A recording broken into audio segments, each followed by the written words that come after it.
Maverick News presents The Rick Walker Show. Defrag your mind.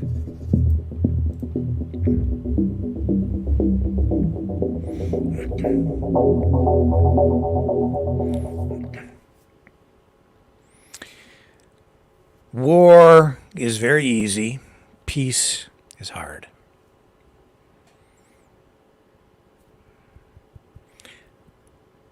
I'll talk about that tonight, as it relates to a lot of things going on this week, domestically and internationally. And some weird stuff related to that, too. Jackson Hinkle wants to invade Canada. We have a 1 million person march starting tomorrow in the morning. Boy, that looks volatile, doesn't it? Wow. Canada's leading unions aligning to oppose it. This 1 million person march to support parents' rights and protest gender ideology, indoctrination, education in our school systems. Looks pretty volatile. And there's more to it than just that. Canadian Taxpayers Federation launching a new campaign to oppose Trudeau's proposed grocery tax. We'll talk about that too. And you know, Donald Trump just sucks all the air, all the oxygen, not only out of a room, but out of a whole country. Just an observation, which I will elaborate on later in the broadcast. Pastor Arthur Pawlowski is a free man tonight, released from prison after being sentenced. We'll show you what happened. And what else do I have? Well, there's some sidebar stories related to all of that, but those are the main little nuggets that I've mined for us tonight, so we can buckle up, hang on. The ride is about to begin right here on the Maverick News Channel. Don't go away.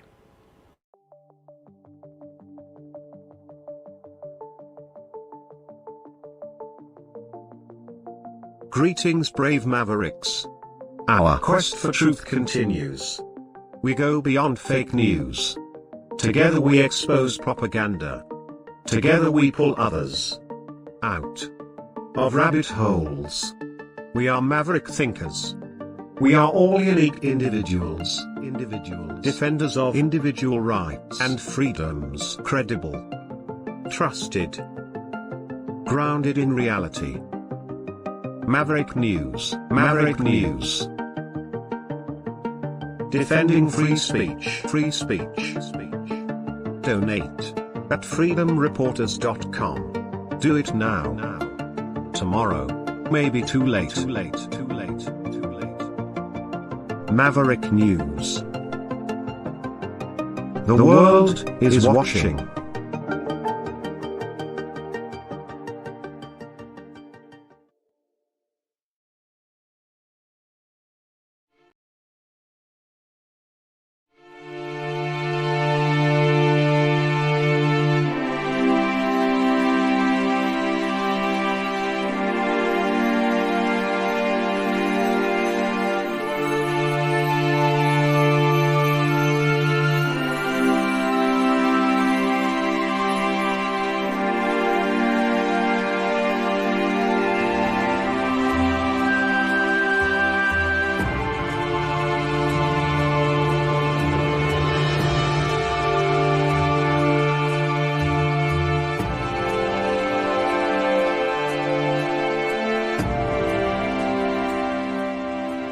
Maverick News. The world is watching.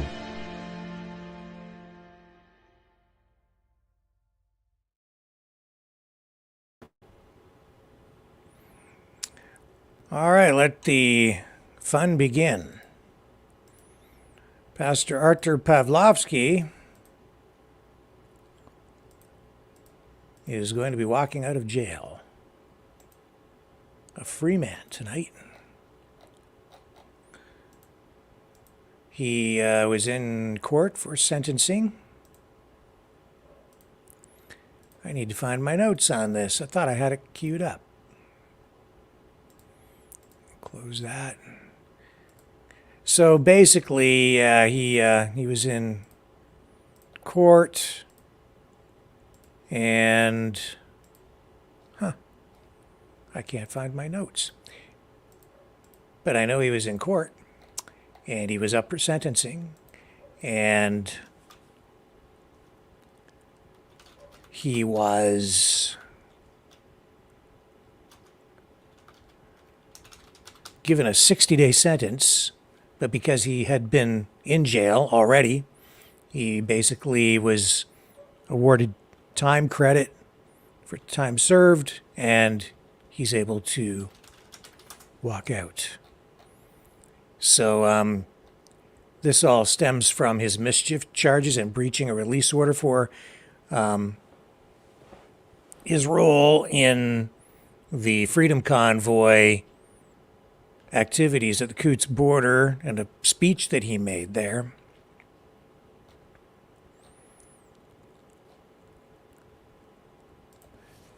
Let me just see if I hear some notes here. Okay.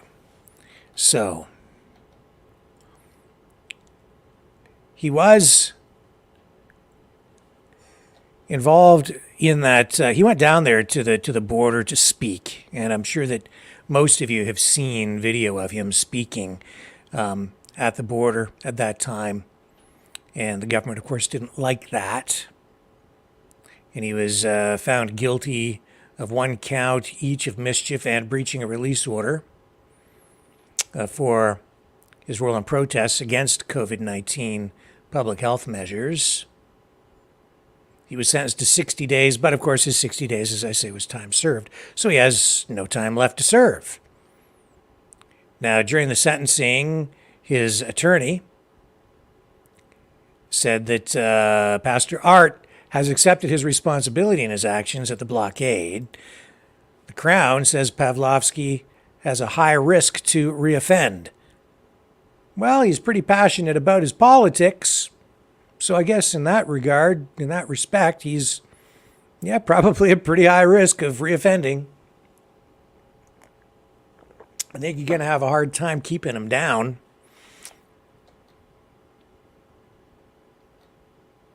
But he came out of court today and addressed the crowd. Here's, let me get you his speech. We have some video of Pastor Art. Here we go.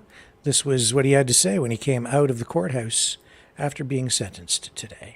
And you can decide for yourself if he's at a high risk of reoffending. I'd say that's probably reasonably accurate. I don't think he's going to give up, is the point.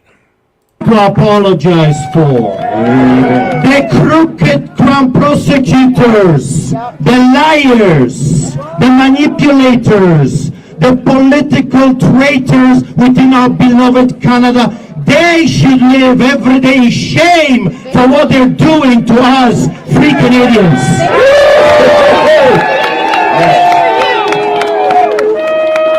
I hate politics, but I have seen that we have no choice in our beloved Canada but to fight this politically.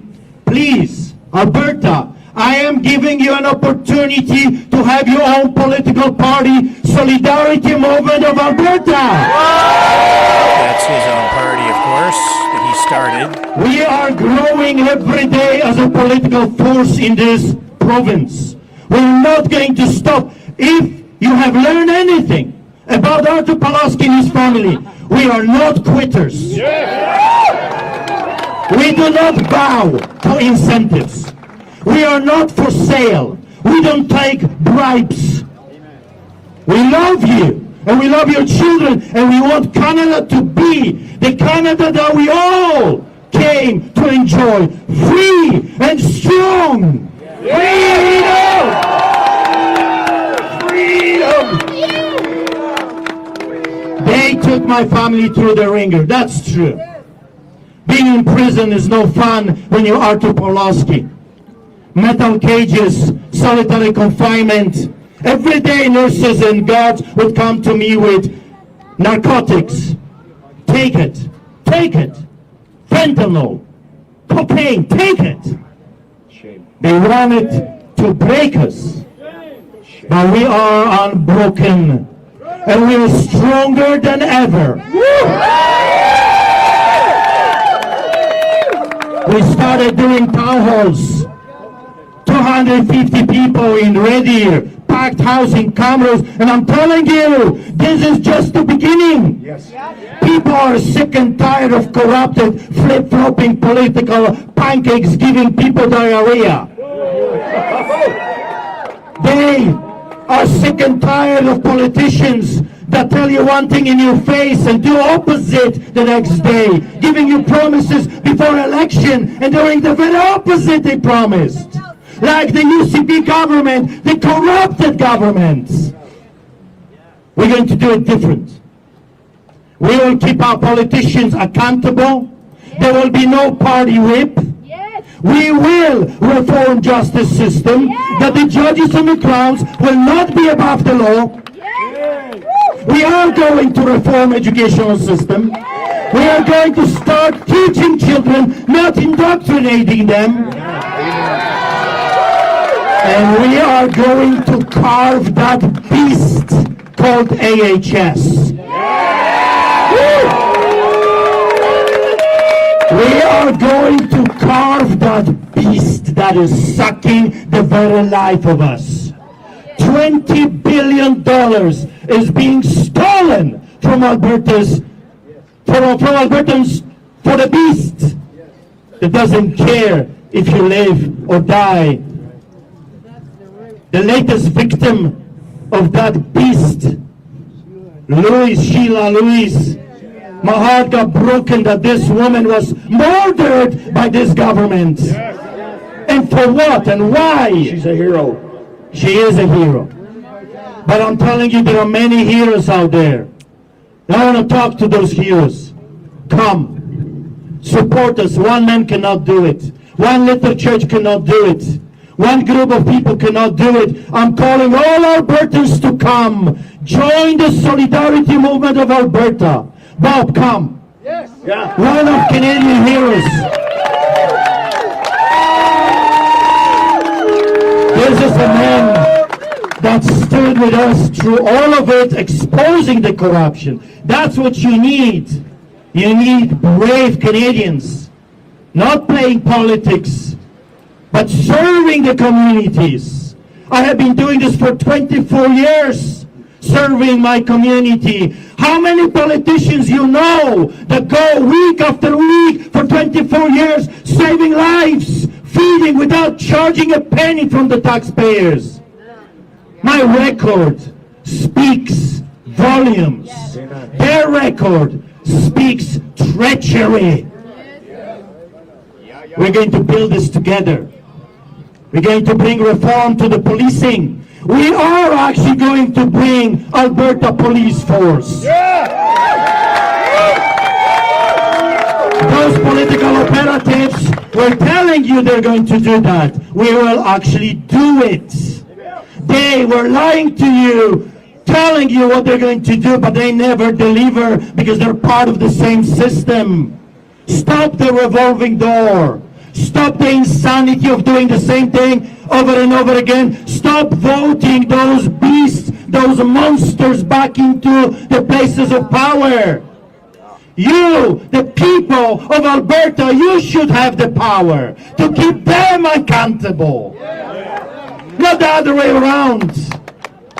This is truly our solidarity movement. Like I said before, I was expecting not to come out. I was told by the fixers that called me and for months were trying to scare me to my death. You're going to prison. You're going. Oh. What happened? We lost our feed. Yes, we did, but that's okay. That's Pastor Art. His speech after being released from prison. Sorry, folks, and we were just on a roll there. That's okay. Now, I'm just queuing up something else for you here.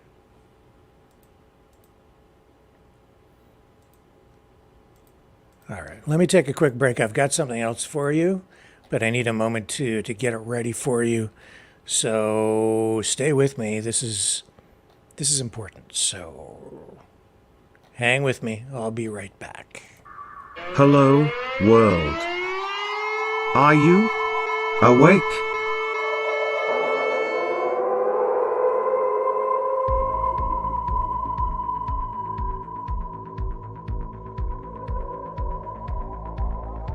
Uniting humankind by liberating millions of minds at a time. Maverick News. The world is watching.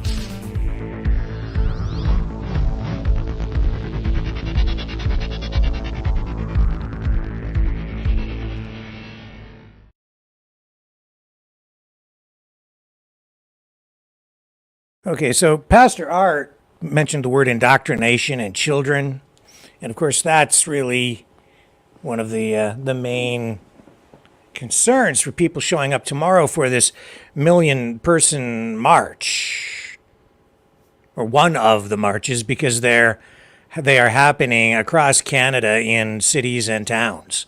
How many? I'm not exactly sure. I've heard anywhere from 22 to 100 different marches across Canada, and that is, if even 22 is for Canada, significant. That's big. If it's 100, I'd say that's unprecedented in terms of size and numbers.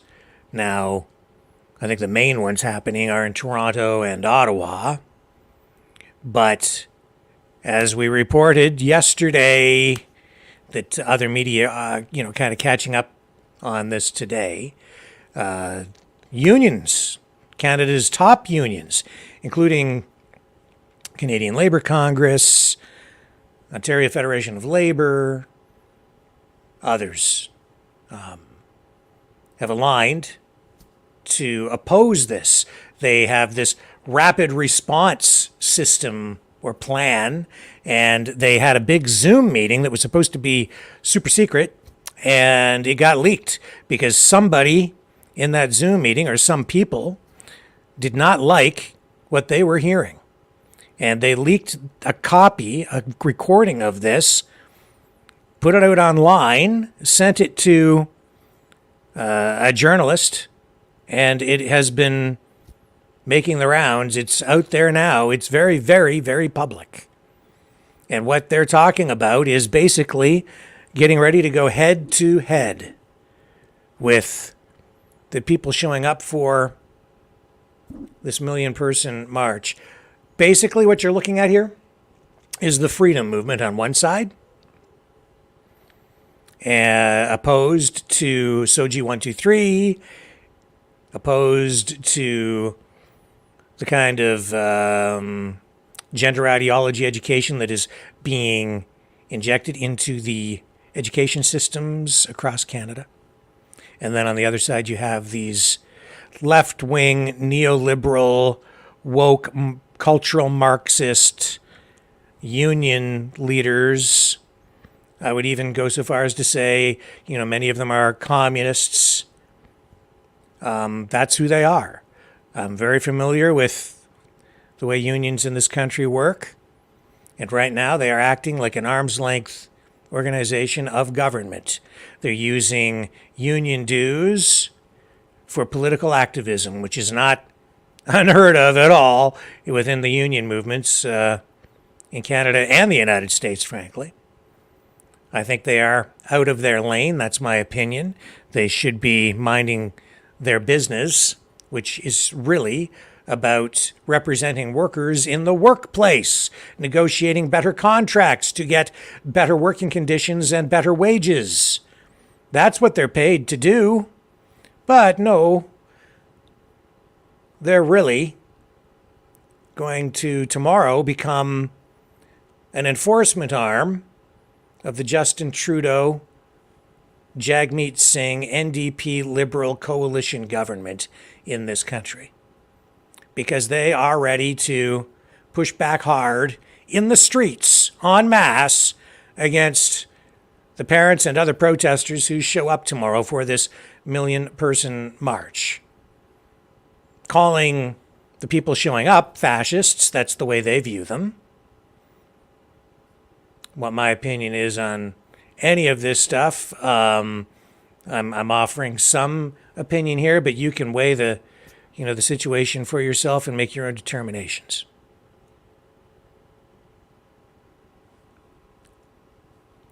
Essentially, what we've got coming down here tomorrow is a pretty volatile situation. And I know that this million-person march was being promoted as being peaceful. But, a lot of people are very emotional, and there has been talk also of this Save the Children convoy, which is supposed to maybe roll in before or after or around the same time. Not exactly sure where it's all going, but there is that added element to everything going on. We know that there was some sort of an agreement made where there is supposed to be no interference, as was the word being used, between the million-person march and the convoy people. But now what is happening is these union people are forcing the issue. They're going to get up in the face, I think, tomorrow, of the million-person marchers, because their plan, according to what we've heard in this video, this leaked video, is they're telling people to show up early to claim the space before the million-person marchers get there, so that the space becomes theirs. They're essentially trying to cancel, through a cancel culture tactic, the million-person march in as many cities as they can. And given the current situation out there, I would say that this is, extremely dangerous. It's volatile. We've seen many, many heated exchanges already in the streets over the last number of months over this very issue. And tomorrow, I'm afraid that things may escalate, because these guys, these union people, are telling their members and others who may show up tomorrow to wear masks so that their identities will be concealed. What does that sound like to you? I'll tell you what it sounds like to me. It sounds like Antifa. And that's not surprising, given that they keep calling the million-person marchers fascists. So in their minds, they're battling fascism. Why would that be? Where do they get such ideas? Again, I will let you draw your own conclusions on that. I know that, as I said, these people here represent basically far left socialists. They are, in some cases, outright communists. They're cultural Marxists. Various flavors of politics on that end of the political spectrum. Let's listen to a little bit of what was said in this meeting, and it'll give. If you missed this yesterday, I think it's going to really surprise you. And if you heard it yesterday, I think it's still going to shock you, because it's hard to believe that union leaders are taking the lead on this, when I say they're actually out of their lane. And from there's an estimate here that there could have been more than 100 people in this meeting. So what they're planning is massive, because these are just the leaders. So they have over 100 people in this meeting, because it was 6 pages long, the number of guests. And if they're planning on having counter protests in 100 communities, I don't know where that leaves the million-person marchers. But in any event, let's listen. Ability of our people and our kids getting attacked. And I'll drop a link to that in the chat here. Thank you, Martin. Great. We're going to have that Excel sheet, that dynamic, Google sheet that I was referring to, where we're capturing all of this data. The link to that will be put into the chat here by my colleague Yolanda. So thank you for that information, Emily. Hi, everyone. Thank you so much. So my name is Emily. I am a VP at QP 4600 here in Ottawa at Carleton University, and I'm also a steering committee member of Community Solidarity Ottawa, which has been organizing in Ottawa since the convoy. I would just like to address a couple of points that I heard. First, I'll go with the previous speaker. I was the parent who led the organizing efforts of June 9th on Broadview Avenue in Ottawa when Save Canada, Josh Alexander, and Billboard Chris came. And I have a lot of great information to share and spread about what they did, how they organized, and how we countered. Our numbers were, in fact, a lot bigger than just a couple hundred. I think we had probably closer to 300 or 400, whereas fascists were indeed violent. And I really would like to start sharing that information. I will also drop in a chat about an article the Canadian Anti-Hate Network published that details our stories. In terms of Ottawa, we have just planned a counter protest starting at 9 a.m. on the Supreme Court of Canada lawn. We chose this location because it's just adjacent to where they were building, and we are not in the business of defending the state from fascists. We are in the business of protecting communities and each other to ensure that the hate does not go unopposed in the streets. I encourage you to share that. I'll again drop that in the chat for everyone. And I also just want to speak to something that Vicky brought up, just about how we're opposing this and what we're up against. And I think as much as it's important to understand the fact that we are dealing with a very fractured and difficult to track movement, that they've actually gotten quite a lot better organizing themselves despite all of these internal infighting. One of the reasons why we're having difficulty finding lots of accurate information on march routes, on who's exactly organizing, is not because they're disorganized, it's because they've gotten better at operational security. They're doing a lot more things that's tighter and harder to infiltrate and harder to track. So I just think it's important to kind of keep that in context, that they are able to, at this moment, rise above their internal discord to build a very, very big movement. I also think that I would like to bring attention to the fact that, this is absolutely crucial that we oppose this in the streets. And this is just to kind of build off of other points that other wonderful labor leaders here have talked about, is that we all know that our workplace issues don't stop when we finish work for the day. And we know that society doesn't stop when we walk into work in the morning. And we have to approach this in that, we have to keep that in our minds when we are out there. The fascists are organizing in the streets. I'm a researcher at Carleton, and my focus is fascism in Canada, and the signs that I've seen that we're rising, that this is far more than just like a far-right transphobic protest. They are fundamentally racist. They're fundamentally anti-union. They are fundamentally queer and transphobic. And it's just a matter of time before they come to us. And the only way, the best way that the fascists have been stopped in the last 100 years has been when we unite in massive numbers in the streets. So this requires us to pivot and start to think about how we can use our inherent strength in a way that we're not used to using. Where we have to remember that our strength isn't just at the bargaining table. It isn't just when we're on the picket line. It isn't just when we're trying to get some better benefits for our workers. It's about flexing that with communities.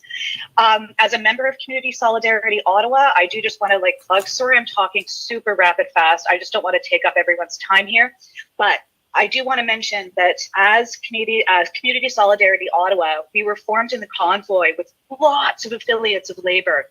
And since then, we've seen a massive demobilization post-convoy. This is due to the natural siloing that happens amongst us. We get busy with bargaining. We get busy with other issues. It's a volunteer organization. But in that time of demobilization, they got better. The fascists got way better at organizing. So what we need to do is really encourage everyone to reach out to their local organizations with not just statements of solidarity, but like actual tangible material things of people coming out, administrative help to help launch websites, help people build those internal structures so that we can build a movement rather than just putting out fires, because that's what they're doing. So we need to start catching up a little bit, and we know that we're better than them. We also don't have to worry too much about putting our members and our comrades in unsafe situations, because when we get numbers, we're going to keep each other safe, and we're really good at listening. And that's something that the other side didn't have. And we saw that on the streets on Broadview in June, that they had difficulty kind of remobilizing and being fluid. And so we need to remember that we have the natural solidarity in our hearts that we can trust and listen to each other and move quickly. So building that trust and testing that trust in the streets is going to be really great and very excellent skill building. So I really strongly encourage everyone to kind of think about how we can really kind of think specifically, get to work. I know we always end up in these meetings all the time, but now we've got to just like hit the ground running, start flooding resources. Can we loan staff in kind to existing organizations in Toronto or Ottawa or other cities where they exist? Can we loan office resources? Can we do printing? All of this stuff is going to be huge. QP 4600 as well just passed the CLC motion with a $2,000 yearly budget to it. And I strongly encourage everyone to consider doing something like that, because that encourages that things actually just get spent, money gets out the door, and we have a more, a stronger promise of support beyond a statement and beyond just like the handful of the sane activists all the time just showing up to these things. Okay, I'm going to drop all my links as well as my contact information into the chat. So I strongly encourage everyone and their dog to reach out to me. We can work together on this. We've got a lot of knowledge in this room, and I'm so stoked to see this many people on this call. So solidarity, everyone. Here. Thank you very much, Emily. Before I go to Peter, which I'll go to next, I just want to advise.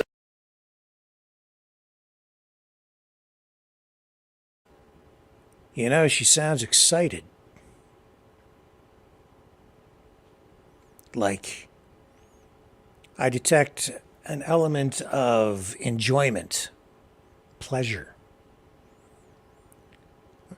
not concern. It doesn't sound like fear. It sounds like an adrenaline rush. She's getting off on it. It's going to be really great to see all this skill building, she says. I don't like it. This is confrontational. This is poking somebody in the eye to get a reaction. Somebody said to me today, they're coming to rumble. And I'm seeing a lot of people concerned that it might escalate into something violent. Everybody's saying, oh no, we have to keep it peaceful, but they're coming to rumble. I'm hearing it. And I understand the concern, of course I am. And you know what? You put a counter protest out there just like this one, that's what they're hankering for. They're coming looking for a fight.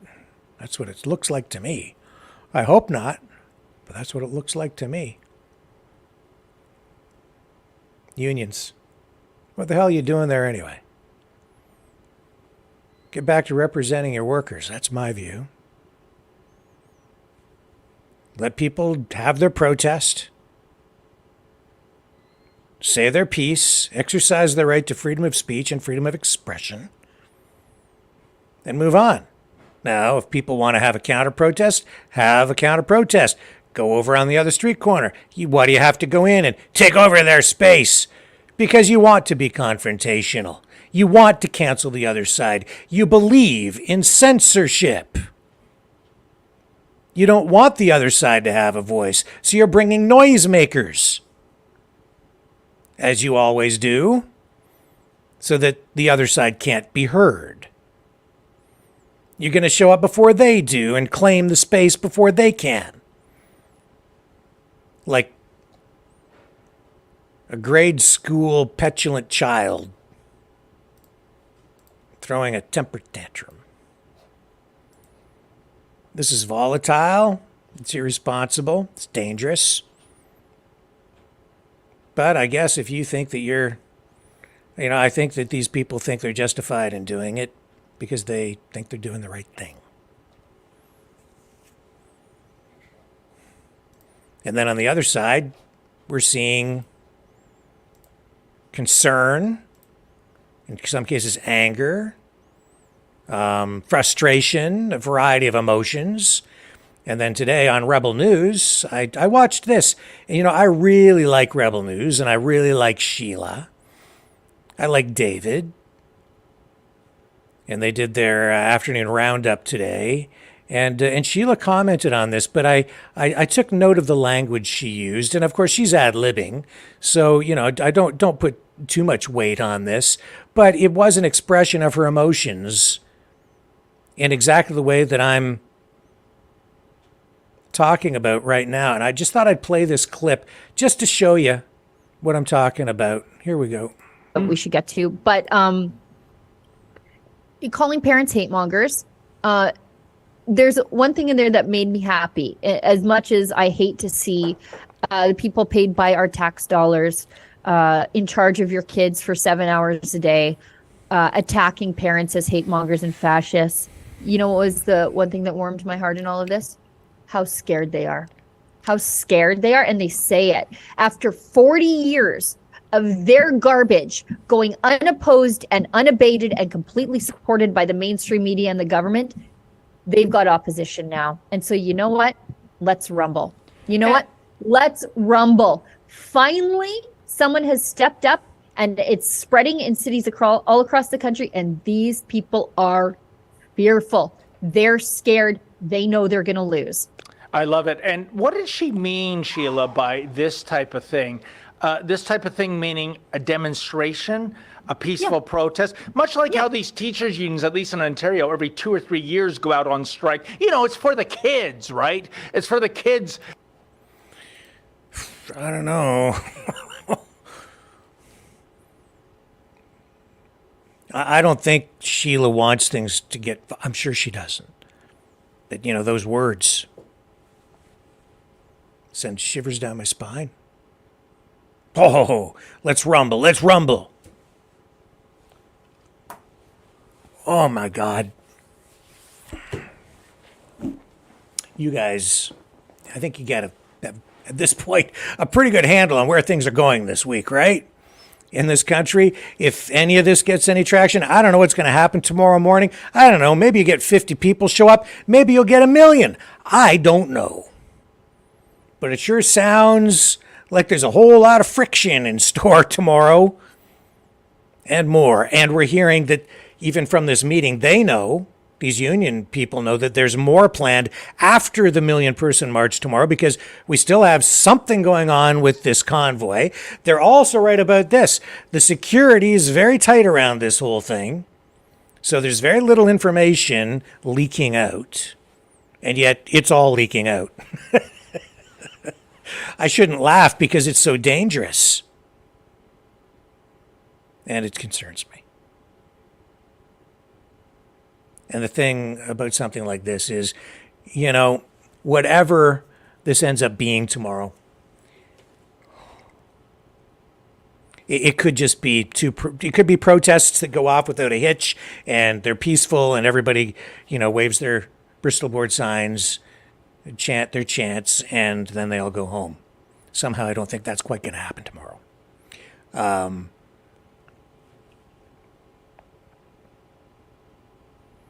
But whatever does happen, this could be this is, I hate to use the word war, but this is kind of a war, isn't it? Between these two factions within our country. And we've been seeing these clashes on a limited scale for months. As I said last night, often it looks like a circus sideshow to me, because sometimes the people show up in costumes and it's colorful and they act like spoiled, rotten little brats, and they get in each other's faces and they shout and they scream.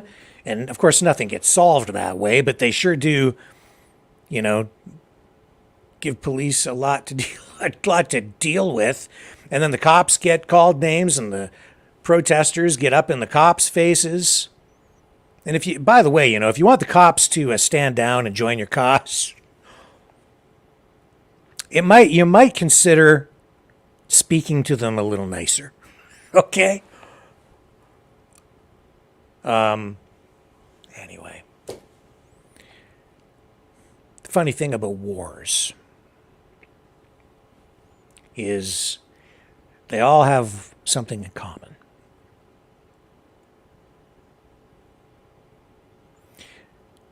At the beginning, before a war, or even in the early stages of a war, quite often there's a lot of public support. People are like, yeah, let's do this.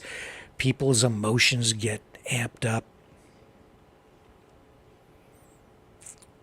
Young men and now women get recruited, or they volunteer for service eagerly. And if you go back to wars like World War I, if you didn't sign up to fight, you weren't a man. And you would be shamed for not volunteering for military service to go off to war and fight in the trenches.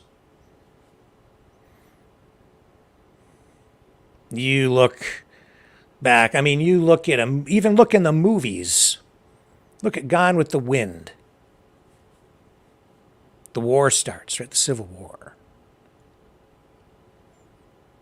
I think it's, Gone with the Wind. Scarlett O'Hara's husband. The first one. Not Rhett Butler. The wimpy guy. Woohoo! It's like they're all excited because they're going off to war. They were excited. But I'll tell you, once the horrors of war are realized, the other thing that every war has in common is it, over time, becomes far less popular. That's when the casualties start to pile up, and in a real kinetic war, the body bags.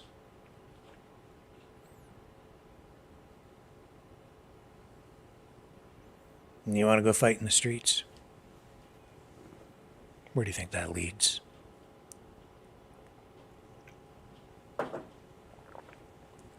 Just saying. They're fighting fascists. The other side says they're fighting Marxists, communists. Where have we heard that before? Now I had somebody call me today, ask me if I'm doing this or doing that. And I said, no, I'm pretty much staying out of it. It's a news story, so we'll cover it as a news story, and I'll comment. I'm pretty much staying out of it this time. Yep. This isn't my time. This isn't my thing. I'm not into this. People want to go fight in the streets. I've been watching it for months. Like, have at it. Okay? I'm not telling anybody what to do. I just know what these wars have in common. All wars. They start off very popular. People get all jacked up. Then the bad stuff happens. And people get a taste of reality.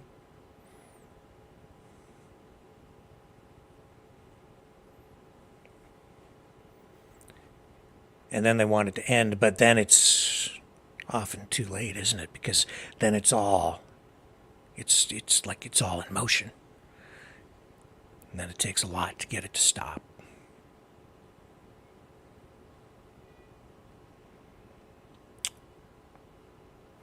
Very strange times. People here in Canada They don't know what to look for. It's never happened here before like this. You know, we've had wars here, but not for a very long time. I mean, you have to go, back to the War of 1812. And every war, you know, that is within modern memory for people here, they're wars that were fought on other continents.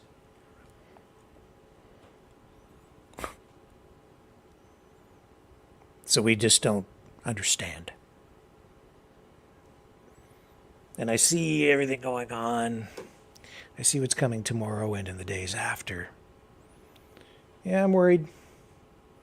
But people make their own choices, and I know how passionate people are about this, and both sides say they're not backing down, so I guess we'll just have to sit back here and see what happens. Hopefully it's peaceful. But this is not my way.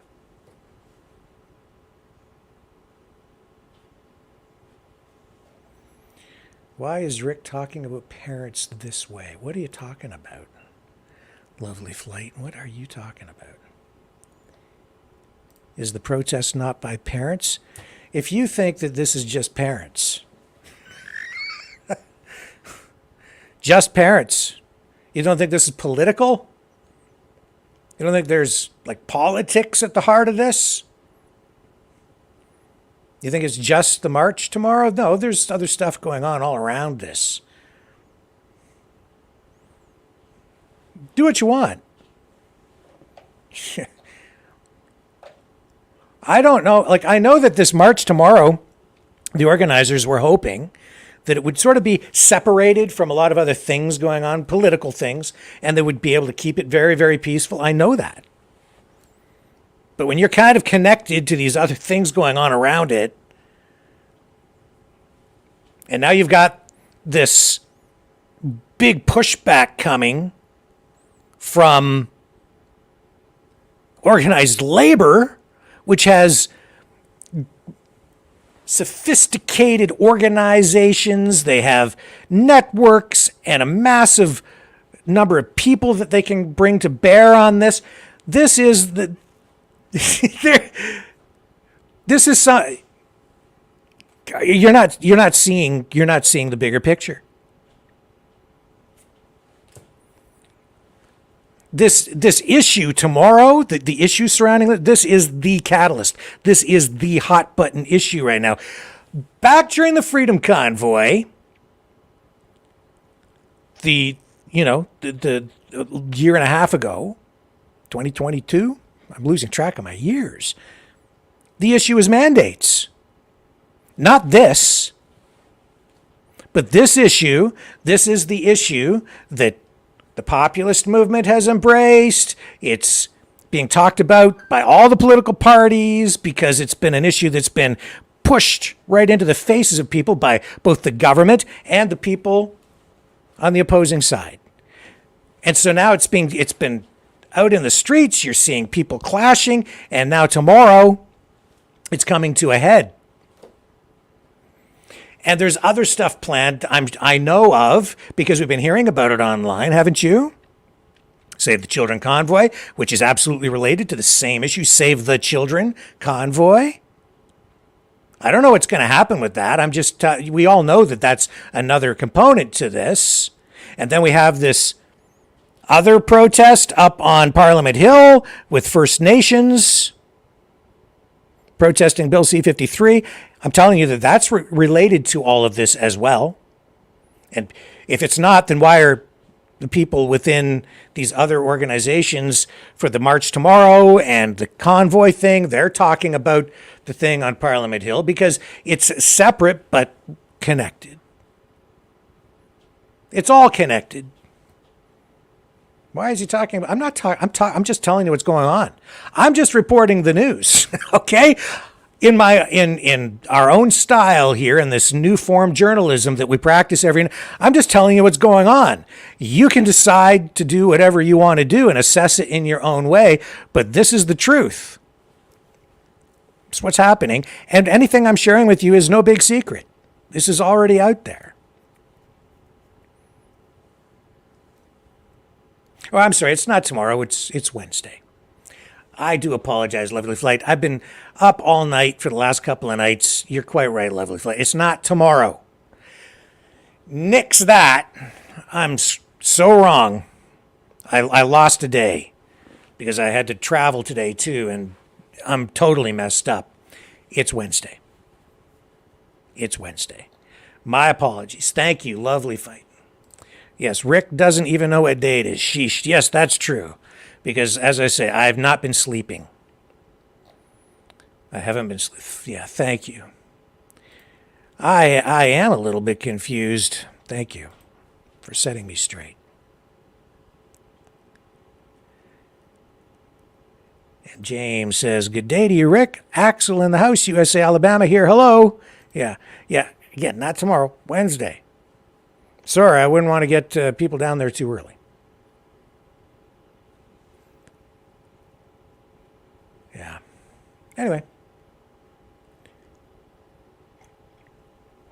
And there's some other weird stuff going on. Is it related? I don't know. It's pretty weird stuff. Jackson Hinkle has repeated a call to invade Canada. This was sent to me, okay. I don't really watch Jackson. I've seen his stuff. I don't pay a lot of attention to him. But this one kind of threw me for a loop, in a way. Let me find the original clip here. Okay. Where'd you go, Jackson? Jackson. There it is, right there. Okay, so he's on this show. If you don't know who Jackson Hinkle is, he's like this... he's a left-wing... I'd say he's a communist.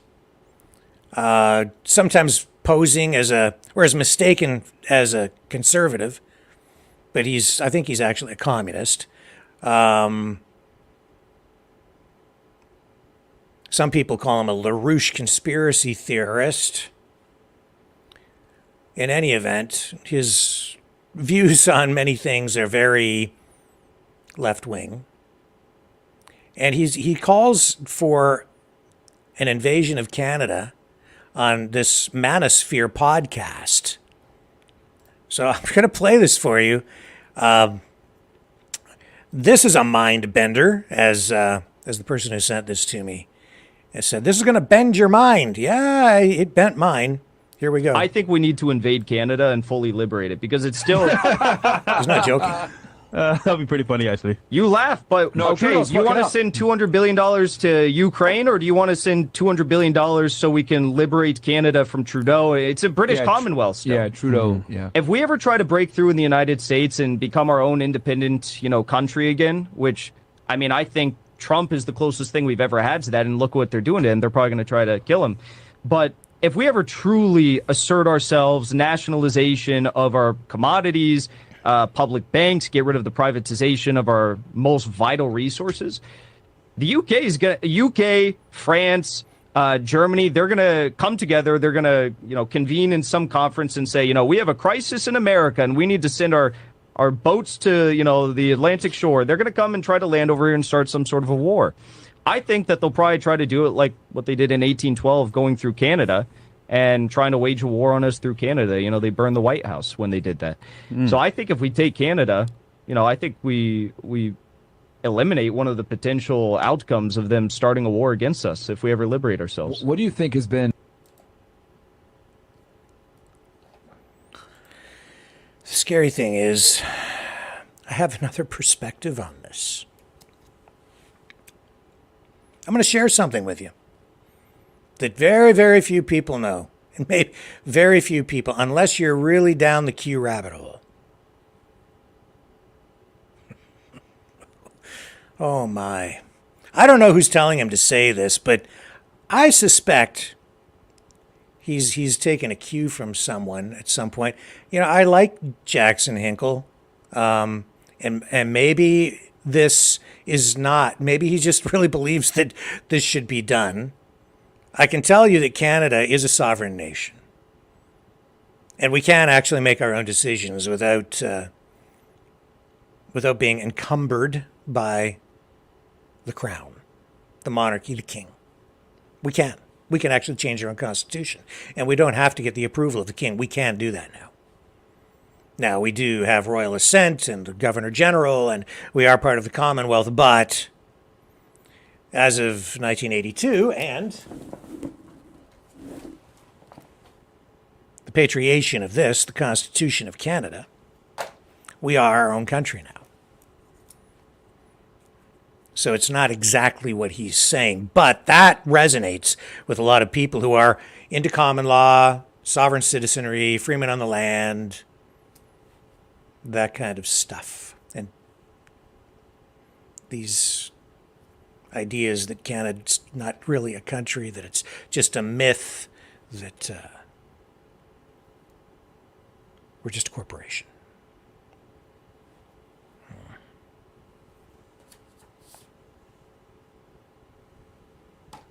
Here it is. You can believe it or not, but I can feel it. It's right there. Feels pretty. Yep, it's there. I read it. So here's what people don't know. Is there are people who believe that there are white hats coming, and that Donald Trump is still the president of the United States. There are people who really believe this. You can believe it if you want. Maybe, I'm sure some of you in the chat do believe it. I don't believe that, but they believe that there are white hats coming, and they also believe that they're coming to help liberate Canada in their own way. And so it's interesting to see that this messaging is repeated on, like, I think that was September 6th.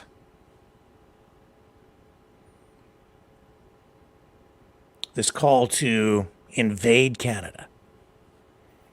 And he's not the first one to do it, which is really kind of weird. You know, I could dismiss it if I had only heard it, say, originally from Tucker Carlson. And you may recall that that's exactly what he said. Oh, am I joking? No. No, I'm not. Nope. Where's Tucker? Let me find Tucker. Tucker. Did I lose Tucker? No, I have him here. I wanted the clean clip of him. Well, let's play this version of it off the Young Turks. You'll get it. We'll get it. Okay, so here we go. Tucker Carlson said this. I think it was about 7 months ago. This is very, very odd, but it was very odd at the time. Starting to make a little more sense as time goes on. Come on, Tucker. Let's go. Which we share the longest border. And actually, I could just say, why should we stand back and let our biggest trading partner, the country with which we share the longest border, and actually, I could just say, a great country. I love Canada. I've always loved Canada because of its natural beauty. Why should we let it become Cuba? Like, why don't we liberate it? We're spending all this money to liberate Ukraine from the Russians. Why are we not sending an armed force north to liberate Canada from Trudeau? And I mean it. So one of the regrettably most popular voices in cable news is advocating for invading Canada because of something having to do with vaccine protests or something. It's stupid. It's so stupid that we shouldn't be burdened by this sort of thing as a culture, as a people, but we are. Okay, so, yeah, I mean, Tucker says it. It sets off a firestorm. There's all kinds of reaction. We had people commenting on it 7 months ago. He's said it on more than one occasion, I think. And he has a big megaphone, that guy, right? A big platform, a big voice. I thought it was weird at the time, but, you know, and I was kind of cluing in a little bit on all this other stuff. But it certainly triggers certain groups of people who believe or hope even that the United States is going to come to our rescue up here in Canada and help liberate us from the clutches of Justin Trudeau and the liberal regime. Right? And, it doesn't stop there. It doesn't stop there. We also have Lieutenant Steve Rogers advocating for exactly the same thing.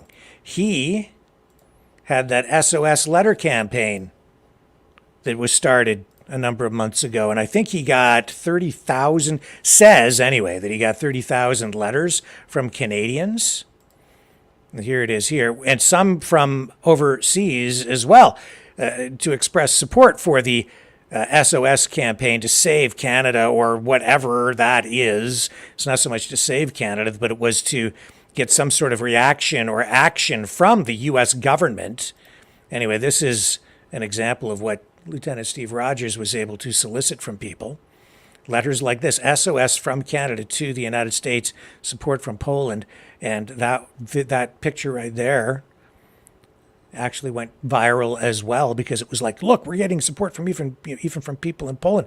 And the idea here was that people were to send these letters to Lieutenant Steve Rogers. He wanted Canadians to send letters asking for the United States to intervene and help in some way because of censorship and the policies of the Liberal government, which Lieutenant Steve Rogers has characterized as being a national security threat to the United States.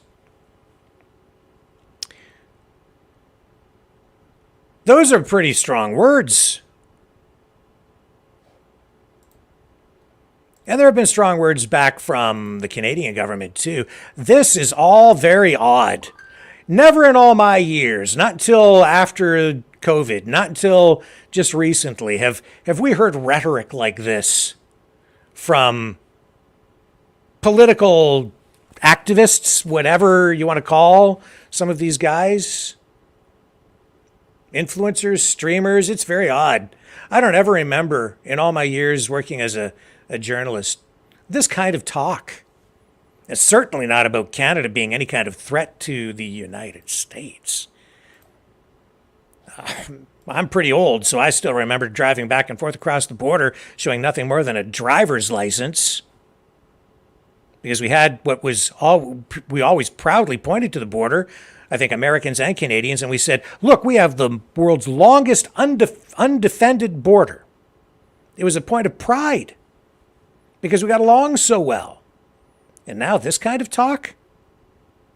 I know things are bad, but I don't see why we're a threat to the United States, given that we have Biden and Trudeau both in power, both kind of screwing the people over. Why would one want to invade the other? You've got your own set of problems down there, my friend.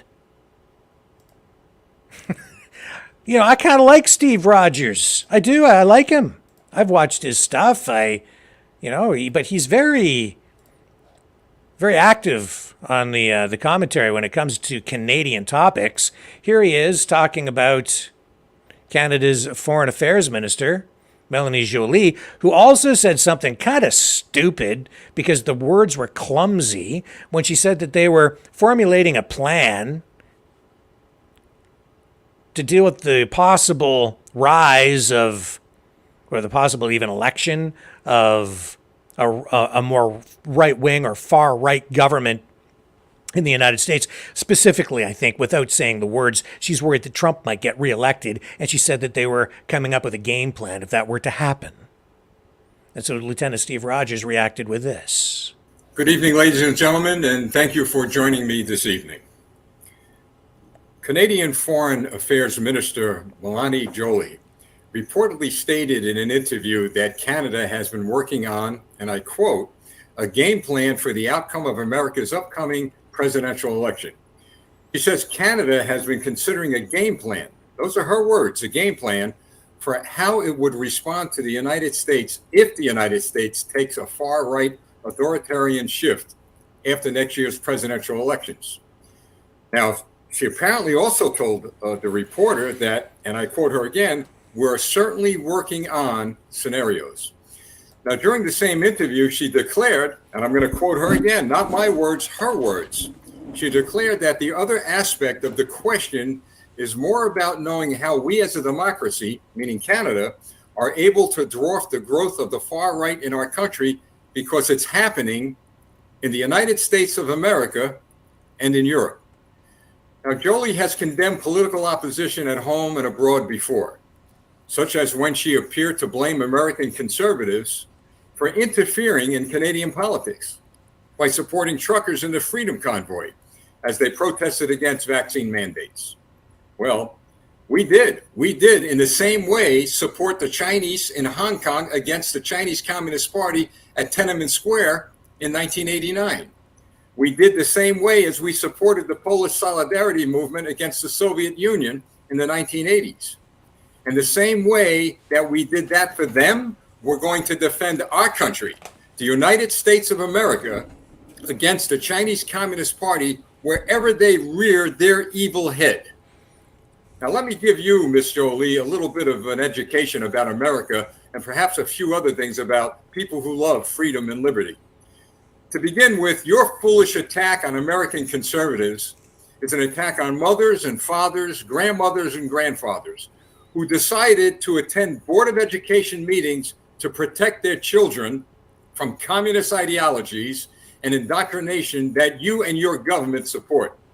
Your foolish attack on American conservatives is an attack on hardworking men and women who are fighting a winning battle to preserve their individual rights, freedoms, and liberties in this country.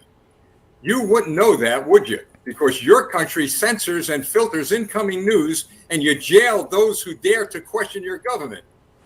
That, to me, sounds like a game plan of the Chinese Communist Party. Your foolish attack on American conservatives is an attack on the very people who stand on a document that freed us from the enslavement of governments like the one you are enslaved to.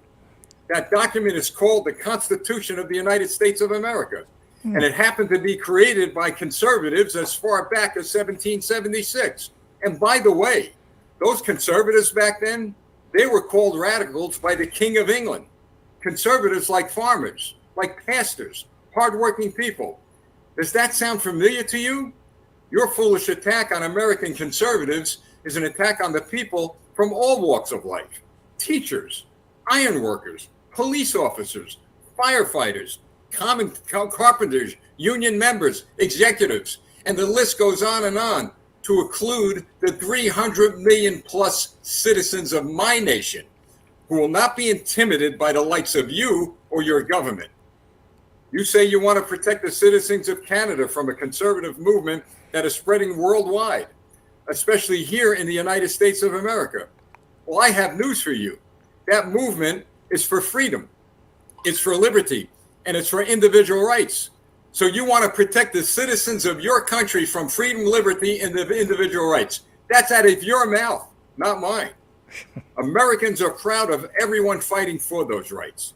Conservatives in America are winning in this country, in our schools, in our local and state governments, and in the courts. And very soon, we're going to be winning in the United States Congress, the Senate, and the White House.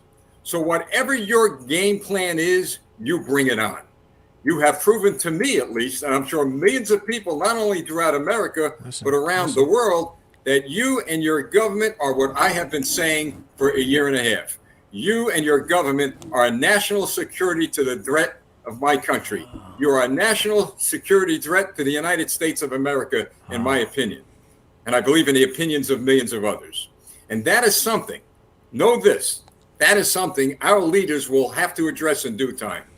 Throughout history, the United States has been that shining city on a hill, fighting against communism worldwide, as I said earlier, no matter where it rears its ugly head.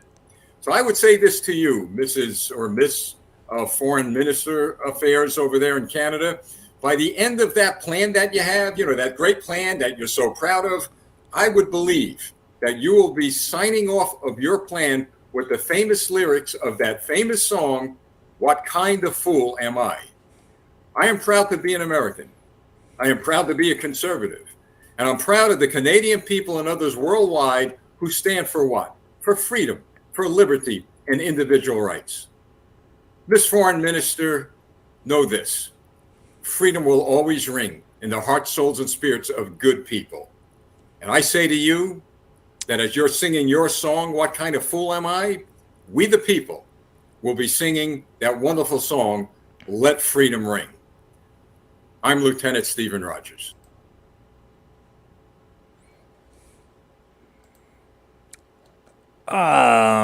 So who wants the United States to invade Canada?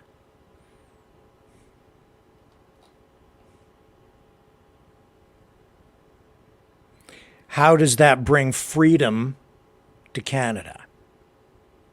If we have military intervention so that a foreign government overthrows our government and then replaces it with what can only be a pro-American puppet government, which would not really be sovereign at all because it would be in place only through coercion, and its authority would only be coming from the end of a gun barrel pointed at the citizens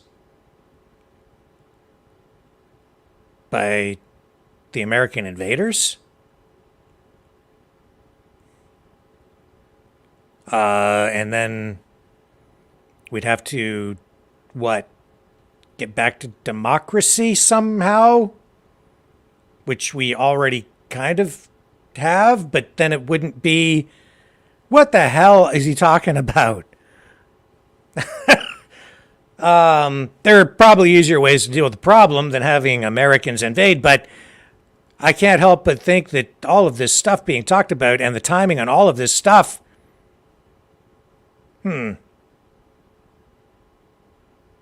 And what's he talking about? Indoctrination of children at the hands of the Chinese communists in our school system.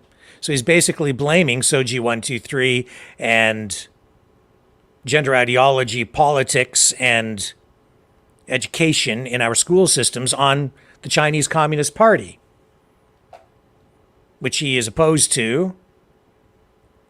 And you don't think that that's related to what's going on in the streets I keep saying tomorrow, Wednesday?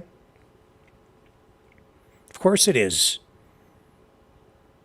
A lot of Canadians watch Lieutenant Steve Rogers, and I would say probably somewhere around 30%, maybe more, of his content is all about Canada and subjects just like this. So of course he has an influence up here. And I understand and I get a lot of what he says, but when they start talking about invading Canada, and he has, and when he encourages Canadians to write letters, and I called this out immediately, the first day that this came to light, that he was starting this SOS letter writing campaign, and people were writing these letters, I'm sure they didn't even understand what they were doing. He identifies Canada as a national security risk. He brings this to the attention of political leaders in the United States. Then he has Canadians en masse, by the thousands, write letters to him, which he then presents to political leaders in the United States, where Canadians are writing SOS, save our souls. Please come and rescue us with an American invasion, which he then delivers and says, we read this on the air here a couple of nights ago. He said after getting these letters that he doesn't really want to intervene in the workings of a foreign government, but and then you have these people who think that these white hats are coming from the United States, or that the U.S. military is going to intervene at some point and come and liberate us and save us because Trudeau is a tyrant and is guilty of treason. And I'll tell you right now, that's not happening. It's not going to happen. But a lot of people think it's going to happen. We'll see this week, I guess. Oh, my God. And it's not the first time he's talked like this. And it's not the first time Jackson Hinkle has spoken like this. Here's Jackson Hinkle on Digital Social Hour, a podcast with Sean Kelly. This goes back 2 months ago, talking about this as well. Why do they keep talking about it? Like, to me, this should be like, okay, maybe somebody like Tucker said it, and maybe he just said it in passing, and it's supposed to be a joke. But it's not just one guy, it's several major online and television influencers. Tucker and Hinkle, both on Fox, have been.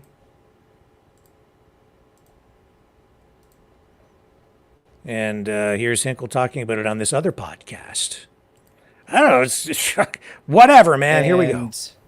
Something I'm really passionate about, like our founding fathers in the United States believe that you guys know what manifest destiny is, like westward expansion. All that stuff. I haven't heard it. I haven't heard it before. When we had like the colonies in the United States, or it wasn't the United States, we had British colonies. The Brits didn't want us to expand past like Eastern mountains into Western America and develop Western America and tap into all those vital resources because they were fearful that those colonies would break off and form a country, a nation state. But the founding fathers all wanted to not only extend all the way to California, they wanted to take it all the way to Mexico, invade Canada and liberate Canada and bring that into the United States. And I think that we should do it. I think that we should invade Canada. Why are we spending this money on Ukraine when we could literally have Canada? You know, we've spent $200 billion on Ukraine. For what? For what? Most of it's being siphoned off into like black markets and offshore accounts, and Zelensky's buying these mansions in Italy and Miami, Lake Como, wherever. What if we just took Canada? It's a nice country. They have a lot of oil, and it would just basically achieve the American dream.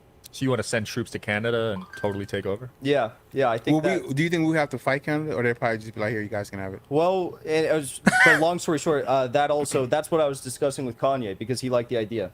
He liked the idea of invading. I never even thought about invading Canada, because we more so like cater to them, but they're like, you know, our friend. We don't really mess with them. Well, there's like two factors to it, because right now there's that Trudeau government in Canada. Yeah, for sure. And it's so sad to see what's happening there. You know, censorship is bad in America, but in Canada, it's terrible. If you say the wrong thing, you could literally be fined or imprisoned. Wow. And I'm not making that up. It's very real. And in addition to that, you also have the age-old fight between Britain and the U.S. Britain financed Canada in the War of 1812 when they burned down the White House. So Canada has been used as a proxy by the British Empire against the U.S. for years. And it seems like we're friends with the Brits right now, but a lot of top American political elites are not. Like Trump hates Britain in the city of London. So I think that it would be, just to avoid any further wars in the future, we should just go in and take it. Interesting. So Jackson, what is it that you're trying to gain? Like, what's your motive? What's your MO in doing all this? Do you want to, you know, be a name in history or leave a legacy, or do you want to be the guy that gets killed trying to save us? But that's just the thing. If you try to be the one guy rather than craft a movement, a popular movement that actually responds to the needs of people, you will end up dead. You know, you will 100%. You need to have. And you're an army okay with you. that? No, I don't want that. I don't want that. But that's the thing. It's like it's about educating people and trying to break through these social media walls and these censorship walls to try and get the truth out.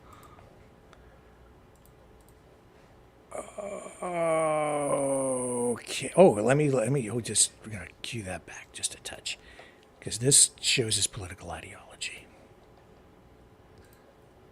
Through these social media walls and these censorship walls to try and get the truth out there. Yeah. You consider yourself a communist. I'm curious, what are your thoughts on China issuing social scores to everyone? Medusa the Gorgon. So he considers himself a communist. Isn't that interesting? Because Lieutenant Steve Rogers is a conservative, and yet they both seem to want to do the same thing, kind of. At least, I don't think Lieutenant Steve Rogers has called for an outright invasion. He's kind of on the edge. Very confusing, isn't it? How can a conservative and a communist both be calling for actions to deal with what they see as a national security threat to the United States of America? One thing I'll tell you, one thing that does make some sense of it is Jackson Hinkle's reference to Canada having a lot of oil. Remember I mentioned that just a couple of nights ago? I said, if you really want to understand why some of the political turmoil happens in this country, just look at what's going on with oil. If you think that the companies that have investments in Western Canada don't get involved politically, think again. Right now you have a liberal government that has gone to war against oil because they are climate activists. And they're pretty radical. They are extremists. Our government is run by extremists, especially environmental radicals. And these big oil companies are having trouble getting their oil to market and out of Alberta. And only 24%, or in that range, about a quarter of the natural resources out in Western Canada are controlled by Canadians. The rest, the oil, other resources, controlled by foreign companies, mostly American. Think about that.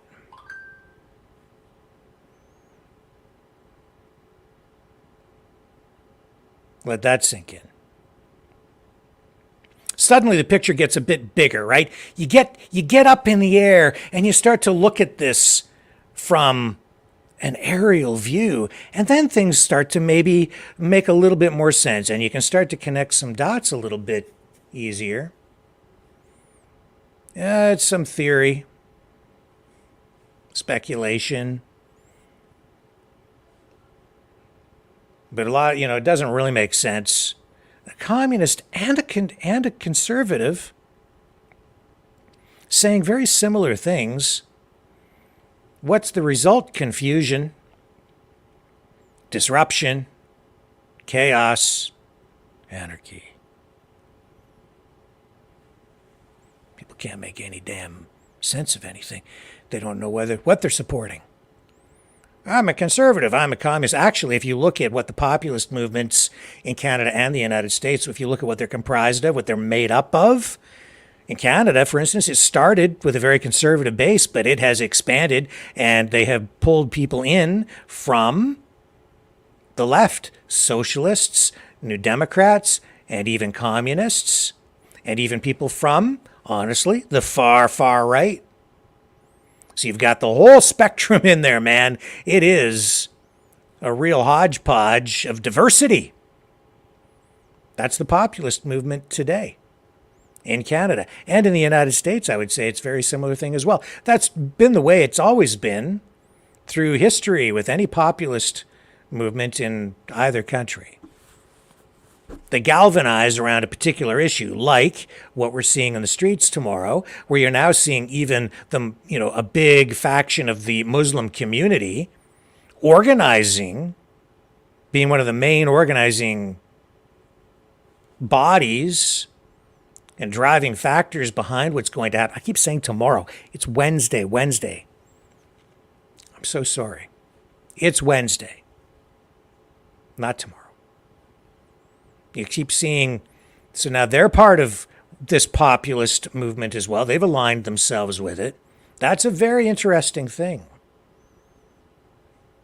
Politically, I find that fascinating. We'll have to dig into that more and look at the politics behind all of that and over time, because nobody kind of saw that coming, did they? Especially the Liberal government.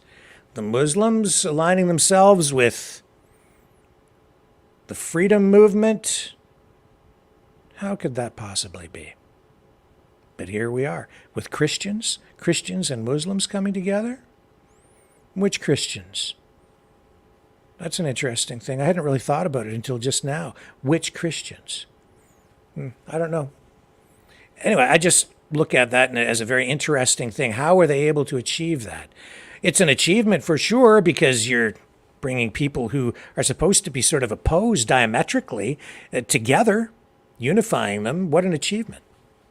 But there it is. And then the people on the other side, as Sheila said from Rebel News, the other side's afraid. I'm afraid. I'm afraid of what's coming in the streets tomorrow. I'm afraid of what's coming from people like like Jackson Hinkle and Lieutenant Steve Rogers and others down in the U.S. I'm afraid I'm going to wake up one morning and have the U.S. military marching down the streets saying, come on out. And I'll be like, okay. I'm all about Canadian sovereignty. I tried to tell everybody before you wrote those letters, if you write a letter like that to him and then he presents it to political leaders in the United States, you're giving them justification to come here and invade the country. You're asking them to do that. Actually, if you really look at it, writing the letter fits the definition of an act of treason. It is true.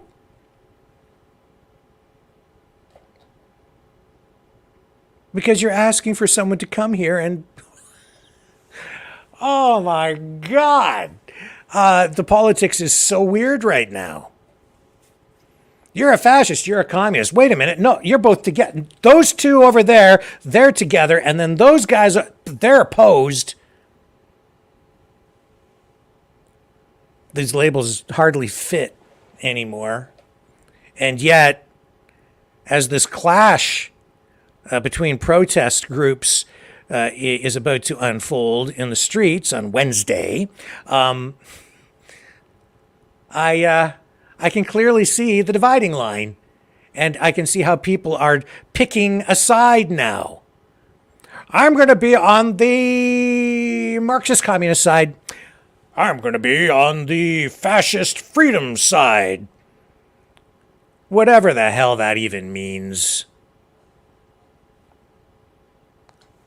Unfortunately, you start applying labels like that, you force people to pick a side, and you start creating the very thing that people despise, that they're afraid of. This whole thing has created, at least on paper or in the public eye, these two very defined groups with labels attached to them now. Who did that? I think the guy who's kind of orchestrating all this and pulling the strings might be sitting in an office up on Parliament Hill every day, or most days, if he's not flying around handing out Canadian tax dollars to foreign governments. Somehow I feel like maybe he's sitting back right now laughing. Because while the people who are going to come this week were maybe worried about how police might react to their protests and whatever activities they had planned over the next week, now suddenly they have to deal with fellow citizens standing in their way. I don't think they were counting on that. And who facilitated that? Well, these unions are just arm's length organizations of government. They are big government unions. They get, in many cases, through not just the unions, but these other organizations that they have that are loosely connected, they get government money. And then they get the union dues. And they are protected by even government legislation. And in Canada, these unions, they have power. And then on the other side, I think the government has kind of created that too by funding drag queen story time just so that they could piss off some people and get them to come out into the streets and protest. There's more than, it's a very sophisticated game they're playing. It's psychological warfare online.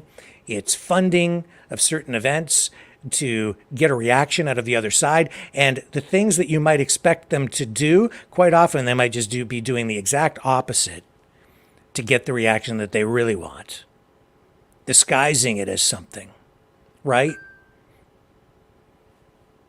In reality, somebody's getting what they want, because now instead of one group, fighting the government, you've got two you've got the citizens fighting each other. Are you waking up yet? But Rick, you're not a true freedom fighter. Am I not?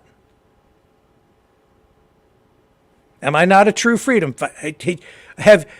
You got to wake up. Are you awake? I said I wasn't going to get into this tonight. I promised myself, and here we are because it's just unavoidable. You think that what's going on with these references to invading Canada, you don't think it's got nothing to do with it? Really? 3 major influencers all saying basically the same thing? Tucker Carlson even saying he'd like to see a Bay of Pigs style invasion of Canada? I don't care what government we have.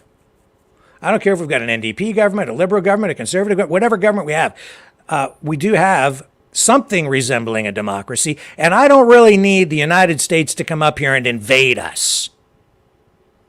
So I'd kind of prefer that they not do that. I don't really want any other country to come up here and invade us. First of all, I don't want any bloodshed. And secondly, I don't want any other country imposing its will on us, on our sovereignty. The reality is when you live next to a superpower, you have to bend and twist and accommodate all the time because we're living literally right on the doorstep of the United States of America, what's supposed to be the world's most powerful country.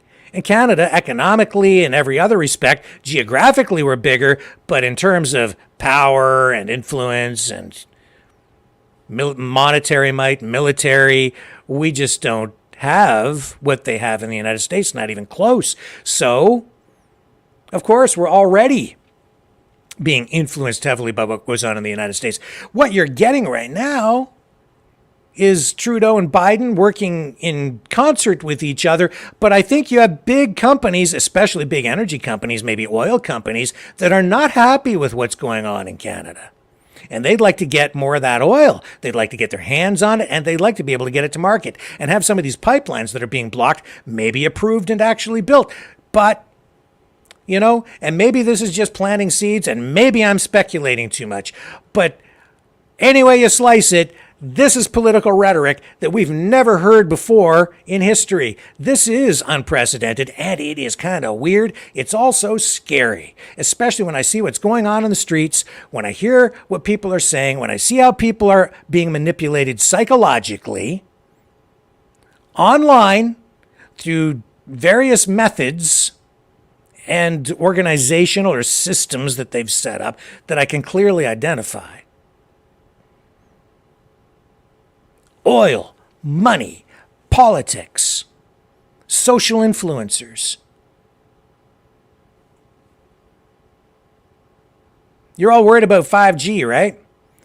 You should be worried about what's right in front of you right now, the screen that you're looking at as you listen to me. You're worried about, I know a lot of you are worried about, graphene oxide and 5G chemtrail radio wave, blah, blah, blah, controlling your mind. It's the screen in front of you, dude and dudette, that's being used to control all of us already. Mass psychosis, propaganda,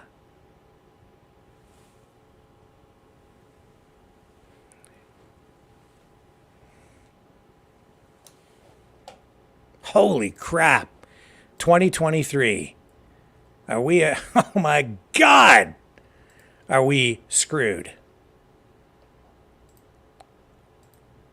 Well, whatever's coming this week is coming. Whatever's coming is coming. Leo said something that I think is fitting. Oh, by the way, it's not my protest, okay? I'm not organizing it. But this million-person march on Wednesday, if you show up, they're asking people to wear white. Just letting you know. You probably heard that already.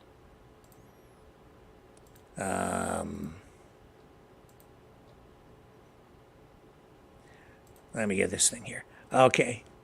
There we go. Okay, let's bring this up on the screen. Because, oh boy, are we ever screwed. Here we go. Thank you, Leo, for sending this. Chef boy, are we screwed? Yes, sir. Beans and hot dogs, recession style. What's it say on the top there? It says, Diet Recipe 2022. This is actually old, I guess. And there's Jagmeet Singh and Canada's Finance Minister and Deputy Prime Minister, Chrystia Freeland, down in the left-hand corner. That's pretty funny. No, we are screwed, man. We are so screwed. And you have to remember, too, that Justin Trudeau says that Canada is the world's first post-nation state. He is a globalist. And so these assertions, these ideas, these efforts to get people to, I don't know, get behind this idea that Canada should be invaded. Do you think he cares? Probably not. It's like, yeah, whatever. Although his job might be in jeopardy. I don't know. It's always hard to know exactly where these things come from exactly, but I'll tell you, I've never seen it before. What I have seen before, though, is Chef Boyardee commercials from yesteryear. And I thought, well, since Leo sent the Chef Boy, Are We Screwed?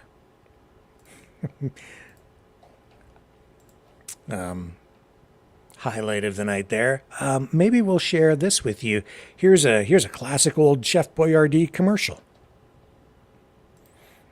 Just for you young folks out there who maybe don't remember this stuff. Hey, we're going for pizza. Do you want to come? Got a better idea. I'll make you some. Got this pizza mix by Chef Boyardee. It beats going out. This I gotta see. It's got everything a pizza mix should. It's even got cheese. But does it taste good? It's scrumptious. Makes real pizza crust, crisp as can be. Don't all mixes do that? Only Chef Boyardee. Is the sauce real pizza? The sauce is great. Is the cheese real pizza? Best you ever ate. Is it real fast pizza? Oh, it's ready in minutes. Real pizza pie. With the chef's touch in it. Sure beats going out. Well, I gotta agree. The pizza mix that rates is Chef Boyardee. Get Chef Boyardee Complete Pizza Mix. Beats frozen pizza, even beats going out. Pizza pie in minutes. Mmm, with the chef's touch in it. Yeehaw. Yummy. Processed pizza food. Super duper instant. Ready in a jiffy. And probably really, really, I don't know. There's, as Tucker Carlson said in an interview a while back, and it stuck with me, he said, there's clearly something wrong with our food supply. Do you think? Anyway. Chef Boyardee, well, Chef Boy, are we screwed? Don't go away. I got more.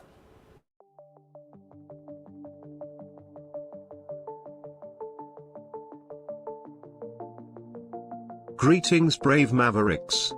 Our quest for truth continues. We go beyond fake news. Together we expose propaganda.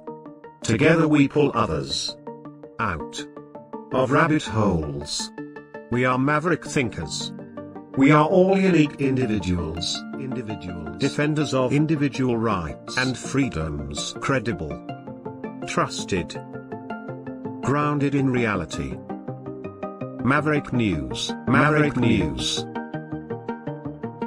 Defending free speech. Free speech. Donate at freedomreporters.com. Do it now. Tomorrow. Maybe too late. Maverick News. The world is watching.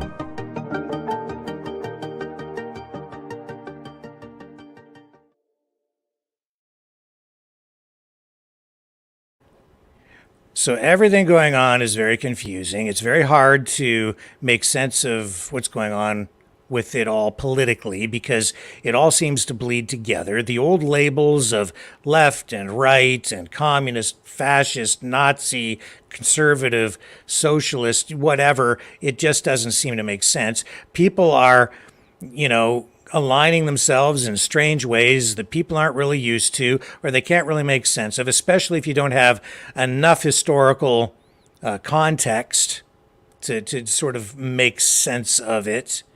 And even then, that's not helping right now because a lot of these lines are being blurred. But I can tell you this. As I said at the beginning of the broadcast, whenever there's any kind of a conflict or a political struggle, or especially a war, it's always popular in the beginning because governments or political organizations do their very best to manufacture public consent for their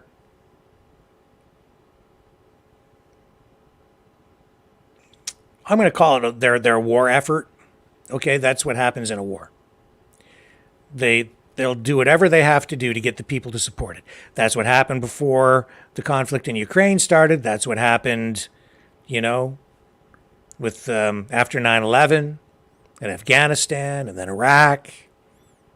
They need the public to support it. They need you to support it. So they start with the propaganda, the public information, the PSYOP even, to get people to support whatever it is that they want, or the marketing, however you want to view it or think about it. And I'll tell you this, whatever happens this coming week, I know that in the minds of people, they're going to go, and if it escalates into something more serious, I know in the minds of some people, it's kind of like, we're going to go and we're going to have this fight. This is it. And then I think they think they're going to go home after the big fight and everything will be fixed, or they're going to win the battle and it'll all be over in a few hours or a day or a weekend. I guarantee you, whatever happens this coming week, whatever it is, there's going to be a whole lot more after. Whatever it is, whatever happens, it won't settle anything this week. These kinds of things are never settled quickly. No matter how much it escalates, no matter what happens, it ain't going to go down as a one-time thing. I will say this too. Whatever happens, I sure hope everybody does go home safe and sound. I hope so. Strange times.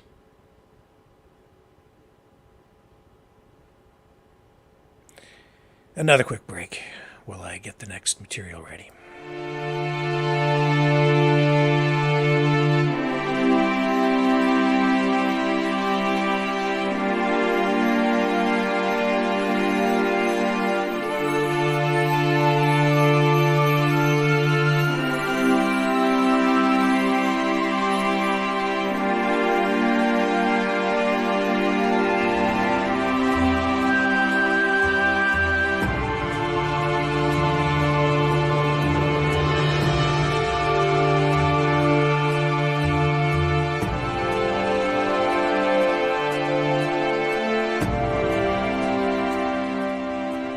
Maverick News.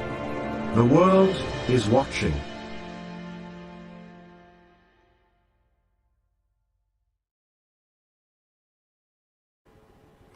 And that war in Ukraine, a lot of people thought that would be over very quickly too. Dragging on. More and more and more and more money. So there's just a case in point. And now, tonight, we're seeing a breaking news story in Canada that's having, well, it's international in scope. It is also in a way, connected to what's going on in Russia and Ukraine, because it involves India. And what am I talking about? I'm talking about Trudeau saying today that there are credible allegations that the Indian government may be involved or may have been involved in the slaying of a Sikh leader in British Columbia back in June.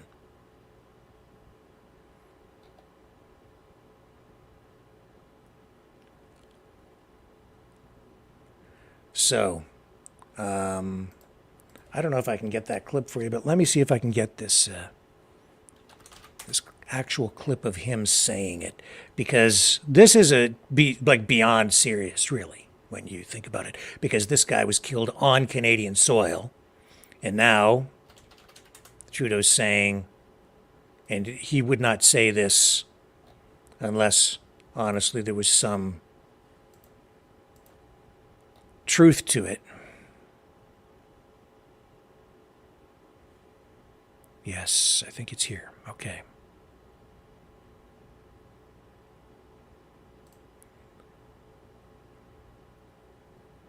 I don't know if I've got it here, but anyway, he says,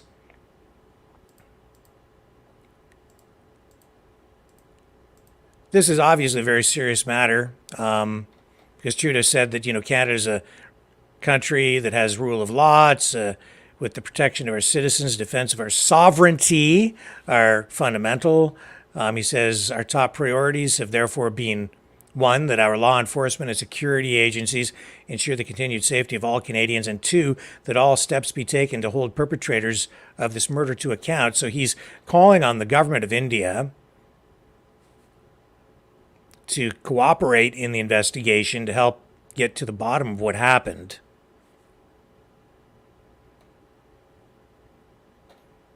And this is extremely concerning, because we're seeing this alignment between India, Russia, China, all the BRICS nations, right? And we're seeing unrest here at home, politically. Now this will, I have to wonder how this will affect things moving forward between Canada and India, and maybe even the United States and India. This kind of thing, it may fizzle out, but it always has the potential to burst and become something much bigger. So we'll continue to follow the story. Sorry, I can't find a clip of him actually saying these quotations on video, but that's what he said today about that. The other thing I kind of took note of today was Donald Trump. He's supposed to be in so much trouble. And everybody's worried about Donald Trump, and mainstream media's, got the smelling salts out all the time. But I just took note of this. It's like he dominates the news. Even when I don't think there's much new going on. Here's the CBS News website. Just look at this. The stories are the stories. It's just like there are too many of them for me to even keep track of, or even just keep them organized in my mind anymore. I mean, somebody said there earlier, Rick seems confused. No kidding. Information overload or what? So look at this. This is CBS News. Trump investigations. Trump reiterates request that judge recuse herself. DOJ asks judge to limit Trump's inflammatory statements in 2020 election case. Judge orders temporary halt of Trump's New York fraud trial. Trump's 4 indictments, a guide to charges, trial dates, key players in each case. Trump's Georgia co-defendants and the high legal bills they may be facing. Is there any other news going on?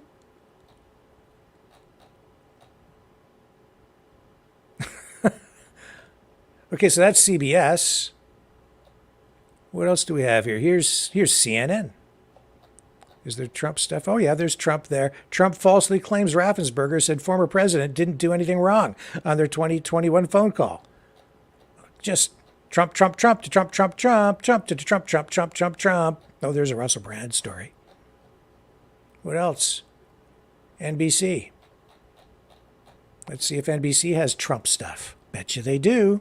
Let's bring up the NBC website.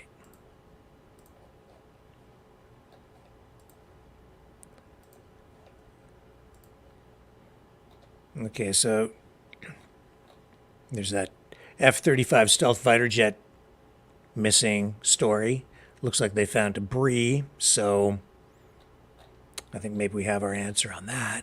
There's a Vivek Ramaswamy story about having regrets for taking the COVID vaccine, but his wife, a surgeon, does not.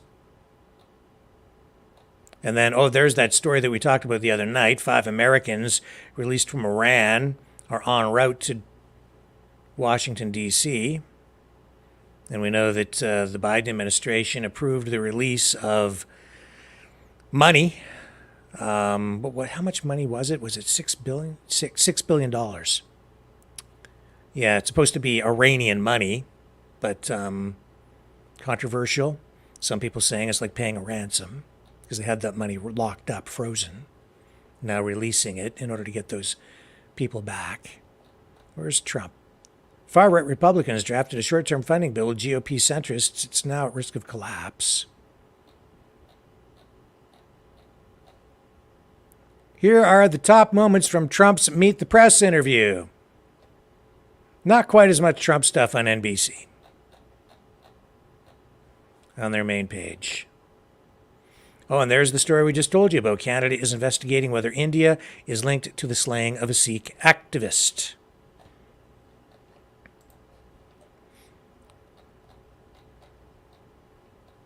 Let's bring it up. I think we've got maybe video of the Prime Minister's clip here.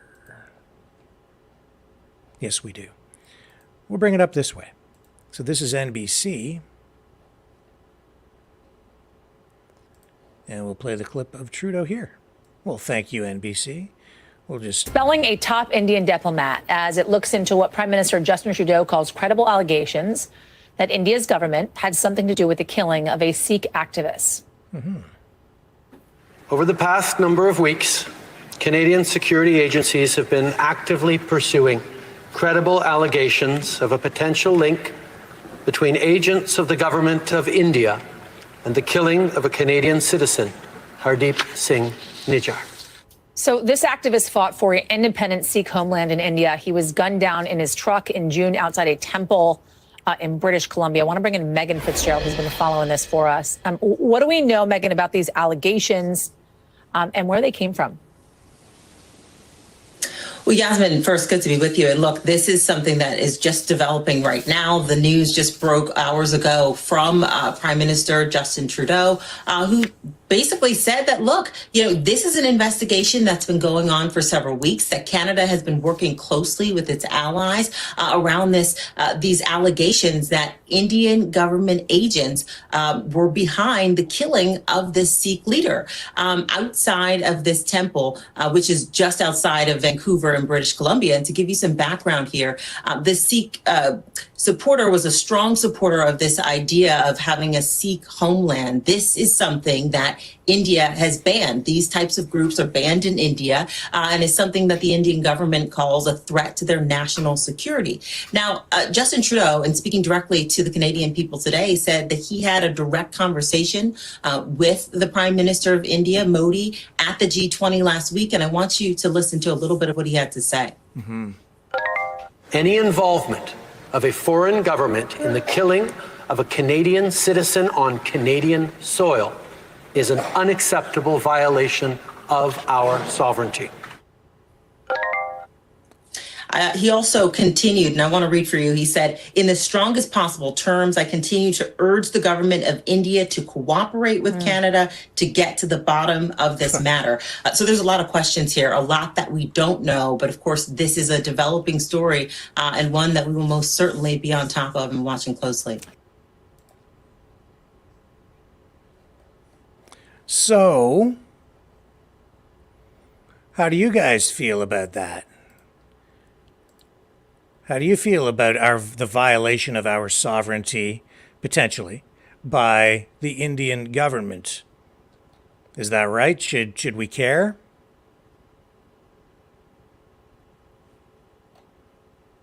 I don't know. Hello? Anybody in the chat? Anybody want to comment on that? Let me go over here.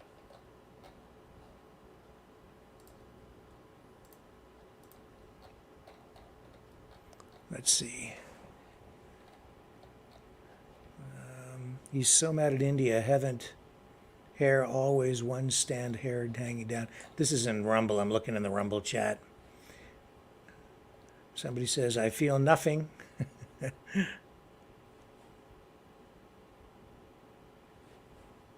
Yeah.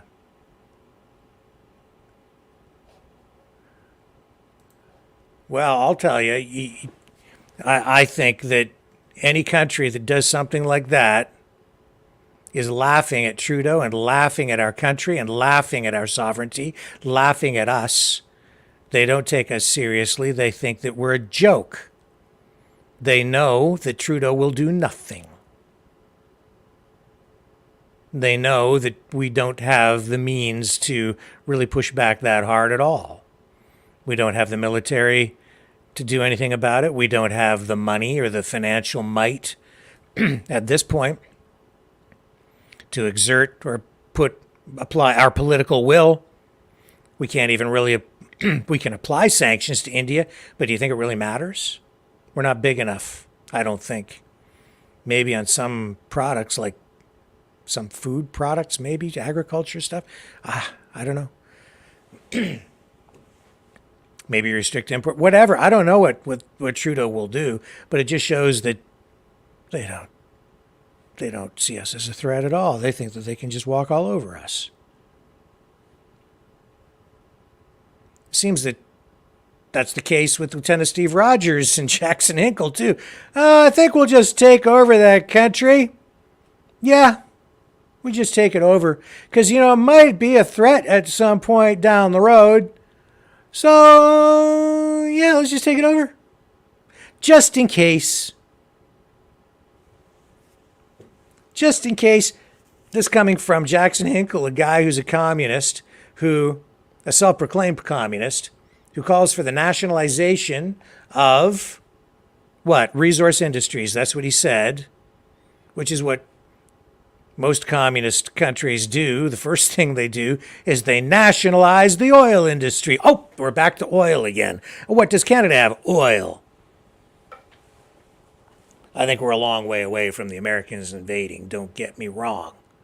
But I think that there's a larger message or another element to this, a goal is attached to this, maybe that we're not seeing unless you're kind of looking at it from that aerial view.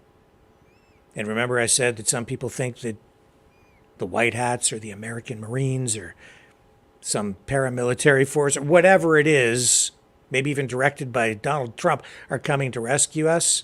Well, I think maybe some of this messaging from these online streamers who, especially in the case of Lieutenant Steve Rogers, uses that phrase, we the people, that is a trigger phrase for some people. And I think maybe he's speaking, maybe they're all speaking in a way that will connect with a certain group. Just a speculation on my part, but I have no reason to believe that I'm wrong. Not at this point. I don't know if you're following what I'm saying, folks. But anyway, one thing that I'm taking away from this is that Trudeau is a laughingstock around the world. Our government they're laughing at us. They don't respect our government. They don't respect Trudeau. And as a result, they don't respect us. They'll even send, if this is true, they'll even send agents from their country to Canada to kill a political opponent on Canadian soil with no fear. It's disgusting. And I know that that particular issue is extremely volatile. I know that they, a number of months ago, Raj Sehgal, who has been a contributor on this show, was down at an event where they were having sort of a vote on that very issue, the issue that apparently seems to have led to the murder of that person out in British Columbia. When people come here from other countries, they end up often with dual citizenship, and even if they don't, they bring their politics and their culture with them. That's why we're seeing the people from Eritrea out in the streets and in parks beating each other with sticks, because we've brought people from both sides of that political conflict to Canada. And because we've done that, they're still fighting here on Canadian soil. And they're Canadian citizens now, but they still are upset about what's going on back in Eritrea, so they're still fighting about it here. And this. But hey, don't forget, diversity is our strength. I got nothing against any group of people, but as far as I'm concerned, if you come here, you got to be peaceful, man. I don't want that violence in the parks. I don't want people beating each other with sticks and, two mobs, a big mob beating each other with sticks while we've got moms over on the swing set trying to enjoy their afternoon with their kids. Unacceptable. But anyway, that's just me. What else can I say? All right, it is 8:05 p.m. And I've kind of wrapped up with all of that stuff. So, dare I do it? I'm afraid to go to the phones tonight, honestly. Yeah, you know what? I think for tonight,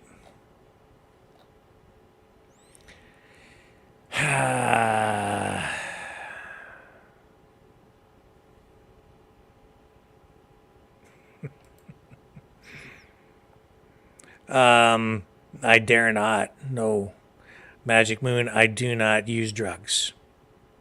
Sorry to disappoint you. Not my thing. I don't drink and I don't do drugs of any kind except Tylenol. I want my mind clear.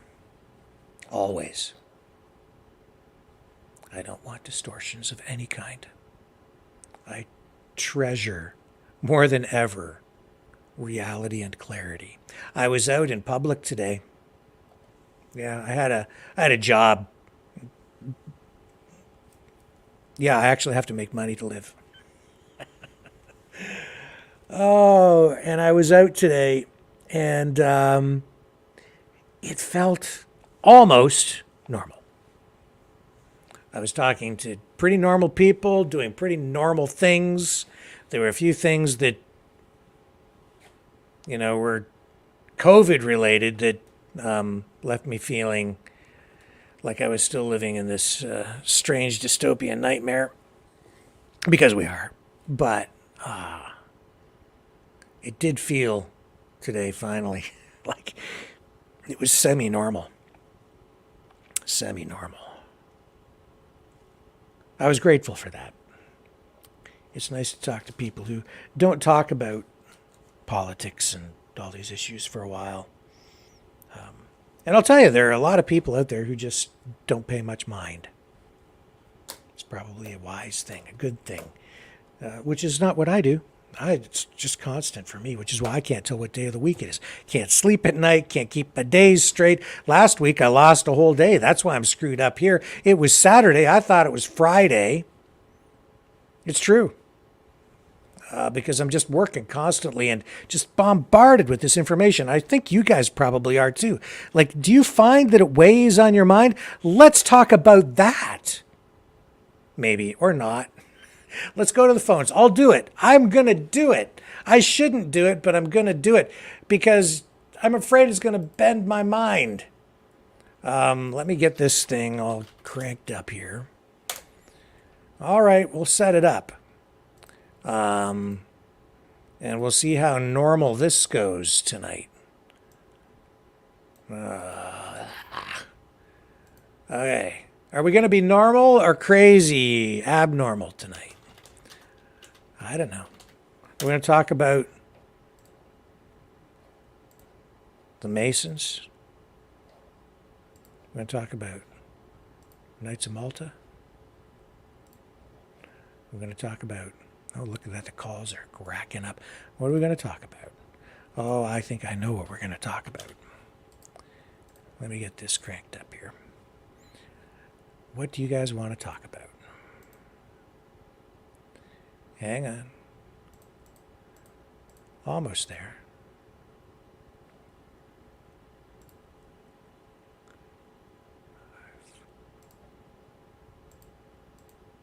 I have to punch some buttons and numbers to get this system set up. See, it's a little more involved than people realize. There. Ah, good. Okay. All right. It's configured. It just needs a moment to stabilize, and I need the screen to do a thingy that I won't explain, but it's almost ready to go, so don't go away. I'm going to come right back. We're going to start taking phone calls, and then you can warp my mind. I'll be right back. Hello, world. Are you awake?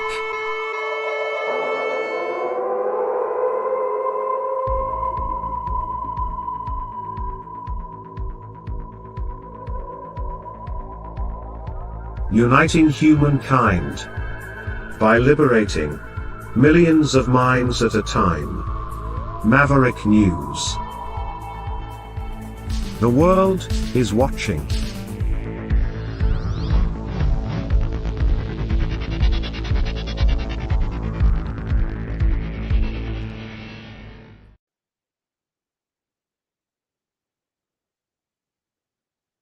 Hey, there you go. The screen is all set up and we are ready to rock and roll. Let's go to our first caller of the night, the man himself.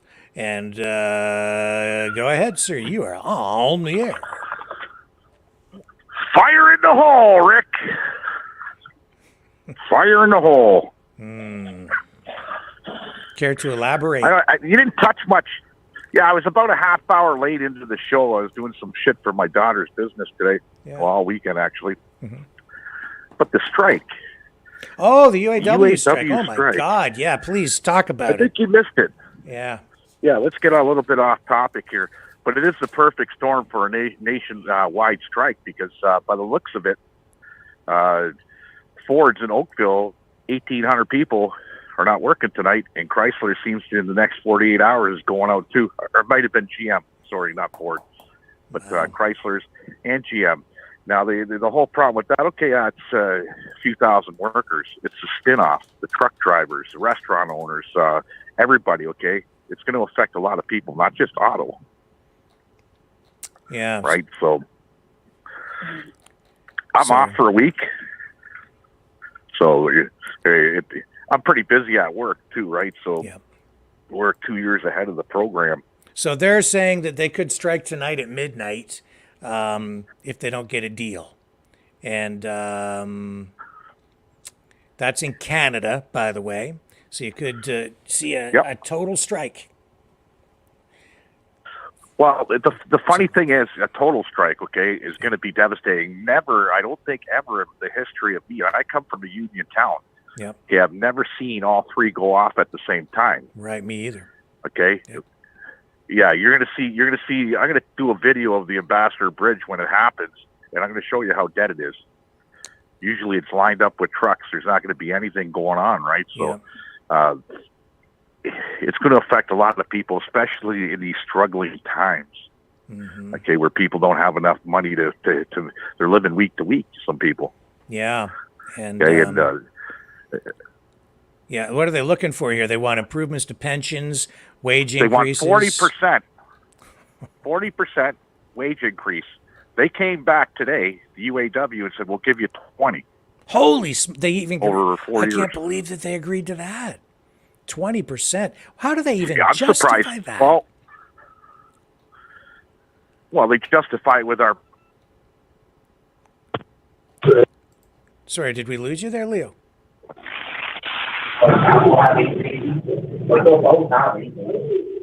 Something weird happened to his phone there. Did you hear that?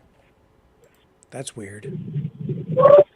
20%, 40%. That's crazy. Are they I don't know if we're going to get you back here or not. Your audio is all messed up. Something's happened. Are you there? Leo. I don't know what's happened to him. I have audio, but weird stuff going on with the phones lately. Hello. There he is. Okay, we got you back. Can you hear us? Something's wrong. Something's wrong. Well, I mean, they've got to be looking at the inflation rate, the cost of living, and putting pressure on the automakers on that front, because I don't think they've in my lifetime, I don't think they've ever had a wage increase anywhere near like that. No, Rick. Okay, yeah, you're still cutting out there, Leo. We're losing you. Can't hear you. I see you're still connected, but we can't hear you. There's something wrong. Nope. No, still can't hear you. We lost him. He's off the screen now. Hopefully he calls back, because that is a big story, and so I'm so glad that he called in to get us dialed in on that one, because that will have a major impact on the economy, especially in particular communities, but even countrywide. The auto industry for Canada, that is huge. Huge! Like Donald Trump huge. Oh, yeah. Who we have in the line here? Maybe Leo will call back in the meantime. Go ahead. You're on the air. Who do we have? Hello? Oh, hang on. You know what? You know what it is? Yeah, we lost our connection. We're going to have to reconfigure. Hang on a second here. All right. Give me a break here for a moment. I'm going to fix this. I figured out what went wrong. We lost our system connection to the phone system. The streaming software disconnected from the phone system. So bear with me.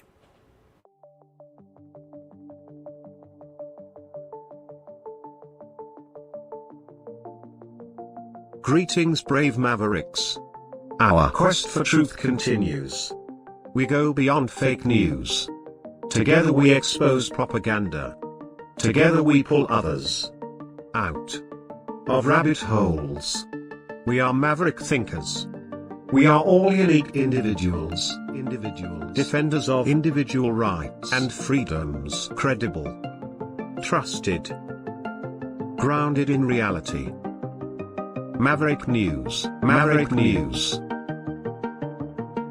Defending free speech. Free speech. Donate at freedomreporters.com. Do it now. Tomorrow may be too late. Maverick News.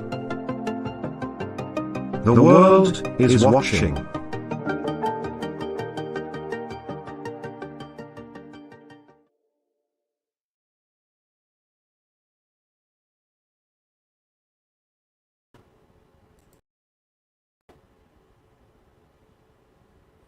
I'm flashing on and off on the screen, and even though it says we are connected, we are not connected. So I'm going to have to, folks, ask you guys to call back.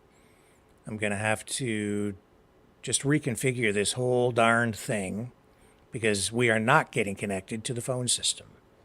So I do apologize for that. Let me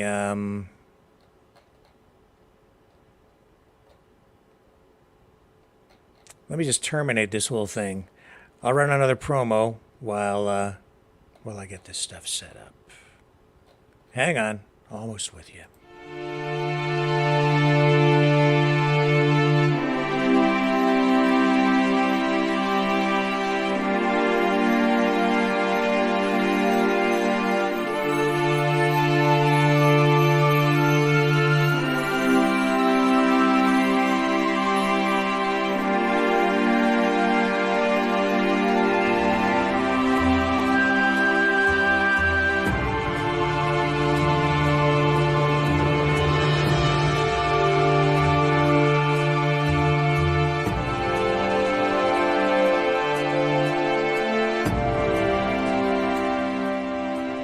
Maverick News. The world is watching.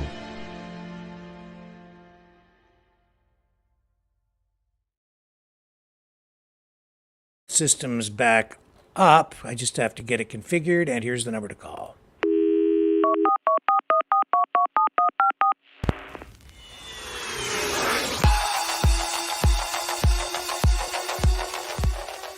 Join the conversation.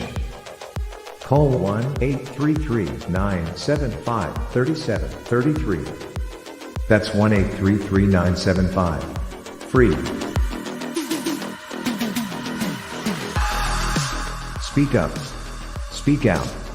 Make your voice heard. Maverick News. Fighting for freedom by defending your right to free speech. Be a Maverick. Join us.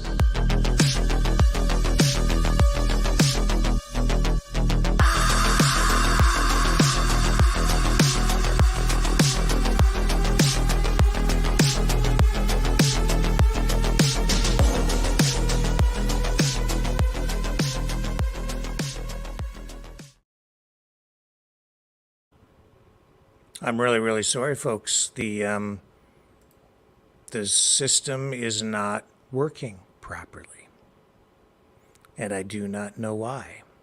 I'm still trying. Let me try it again. It just will not connect.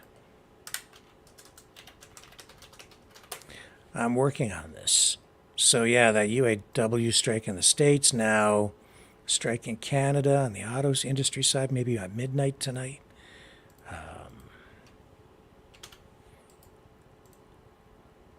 Okay.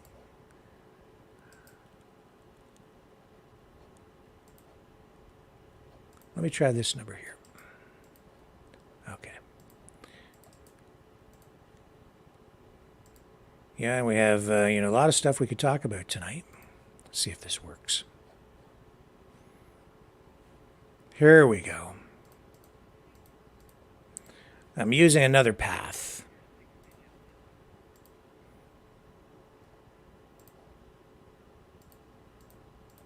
Almost got it. Almost got it. Okay. Got it. Beautiful. It'll need just a moment to fix itself on the screen so that I have it looking right and functioning properly. And then we'll go to these calls. And the calls are stacking up, so I'm glad I was able to get it configured. I'm going to need just a moment. So let me just run this while I wait for the screen to configure properly. All I can do is wait. I'll be right back. Don't worry. We're almost there. I promise. We are Mavericks. We say no to the Trudeau and Biden New World Order. And to bugs. Because bugs are creepy and gross. And people should not eat bugs. Maverick News. The world is watching. Hey, no! 2 bucks!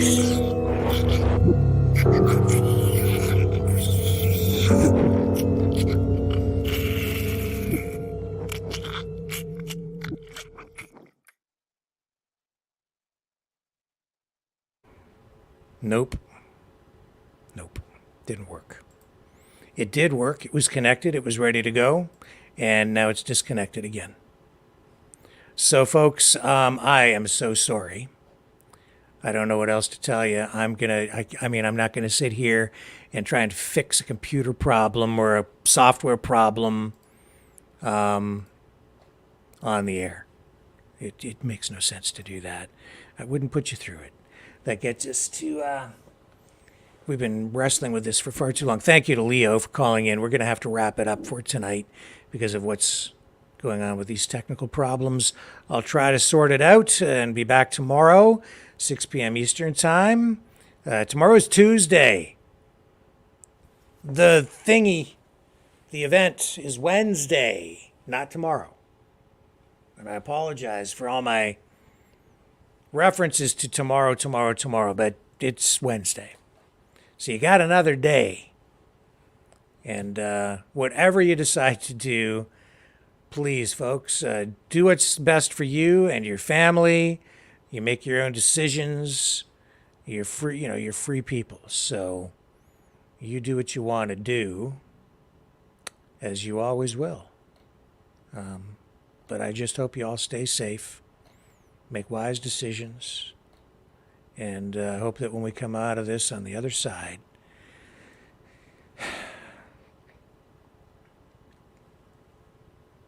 we're in a better place. Don't know.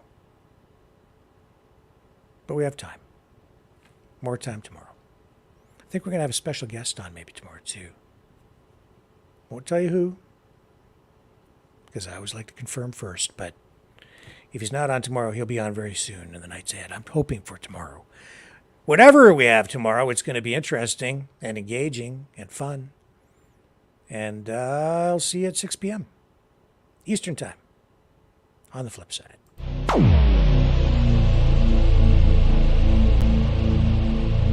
This has been a Maverick Multimedia production.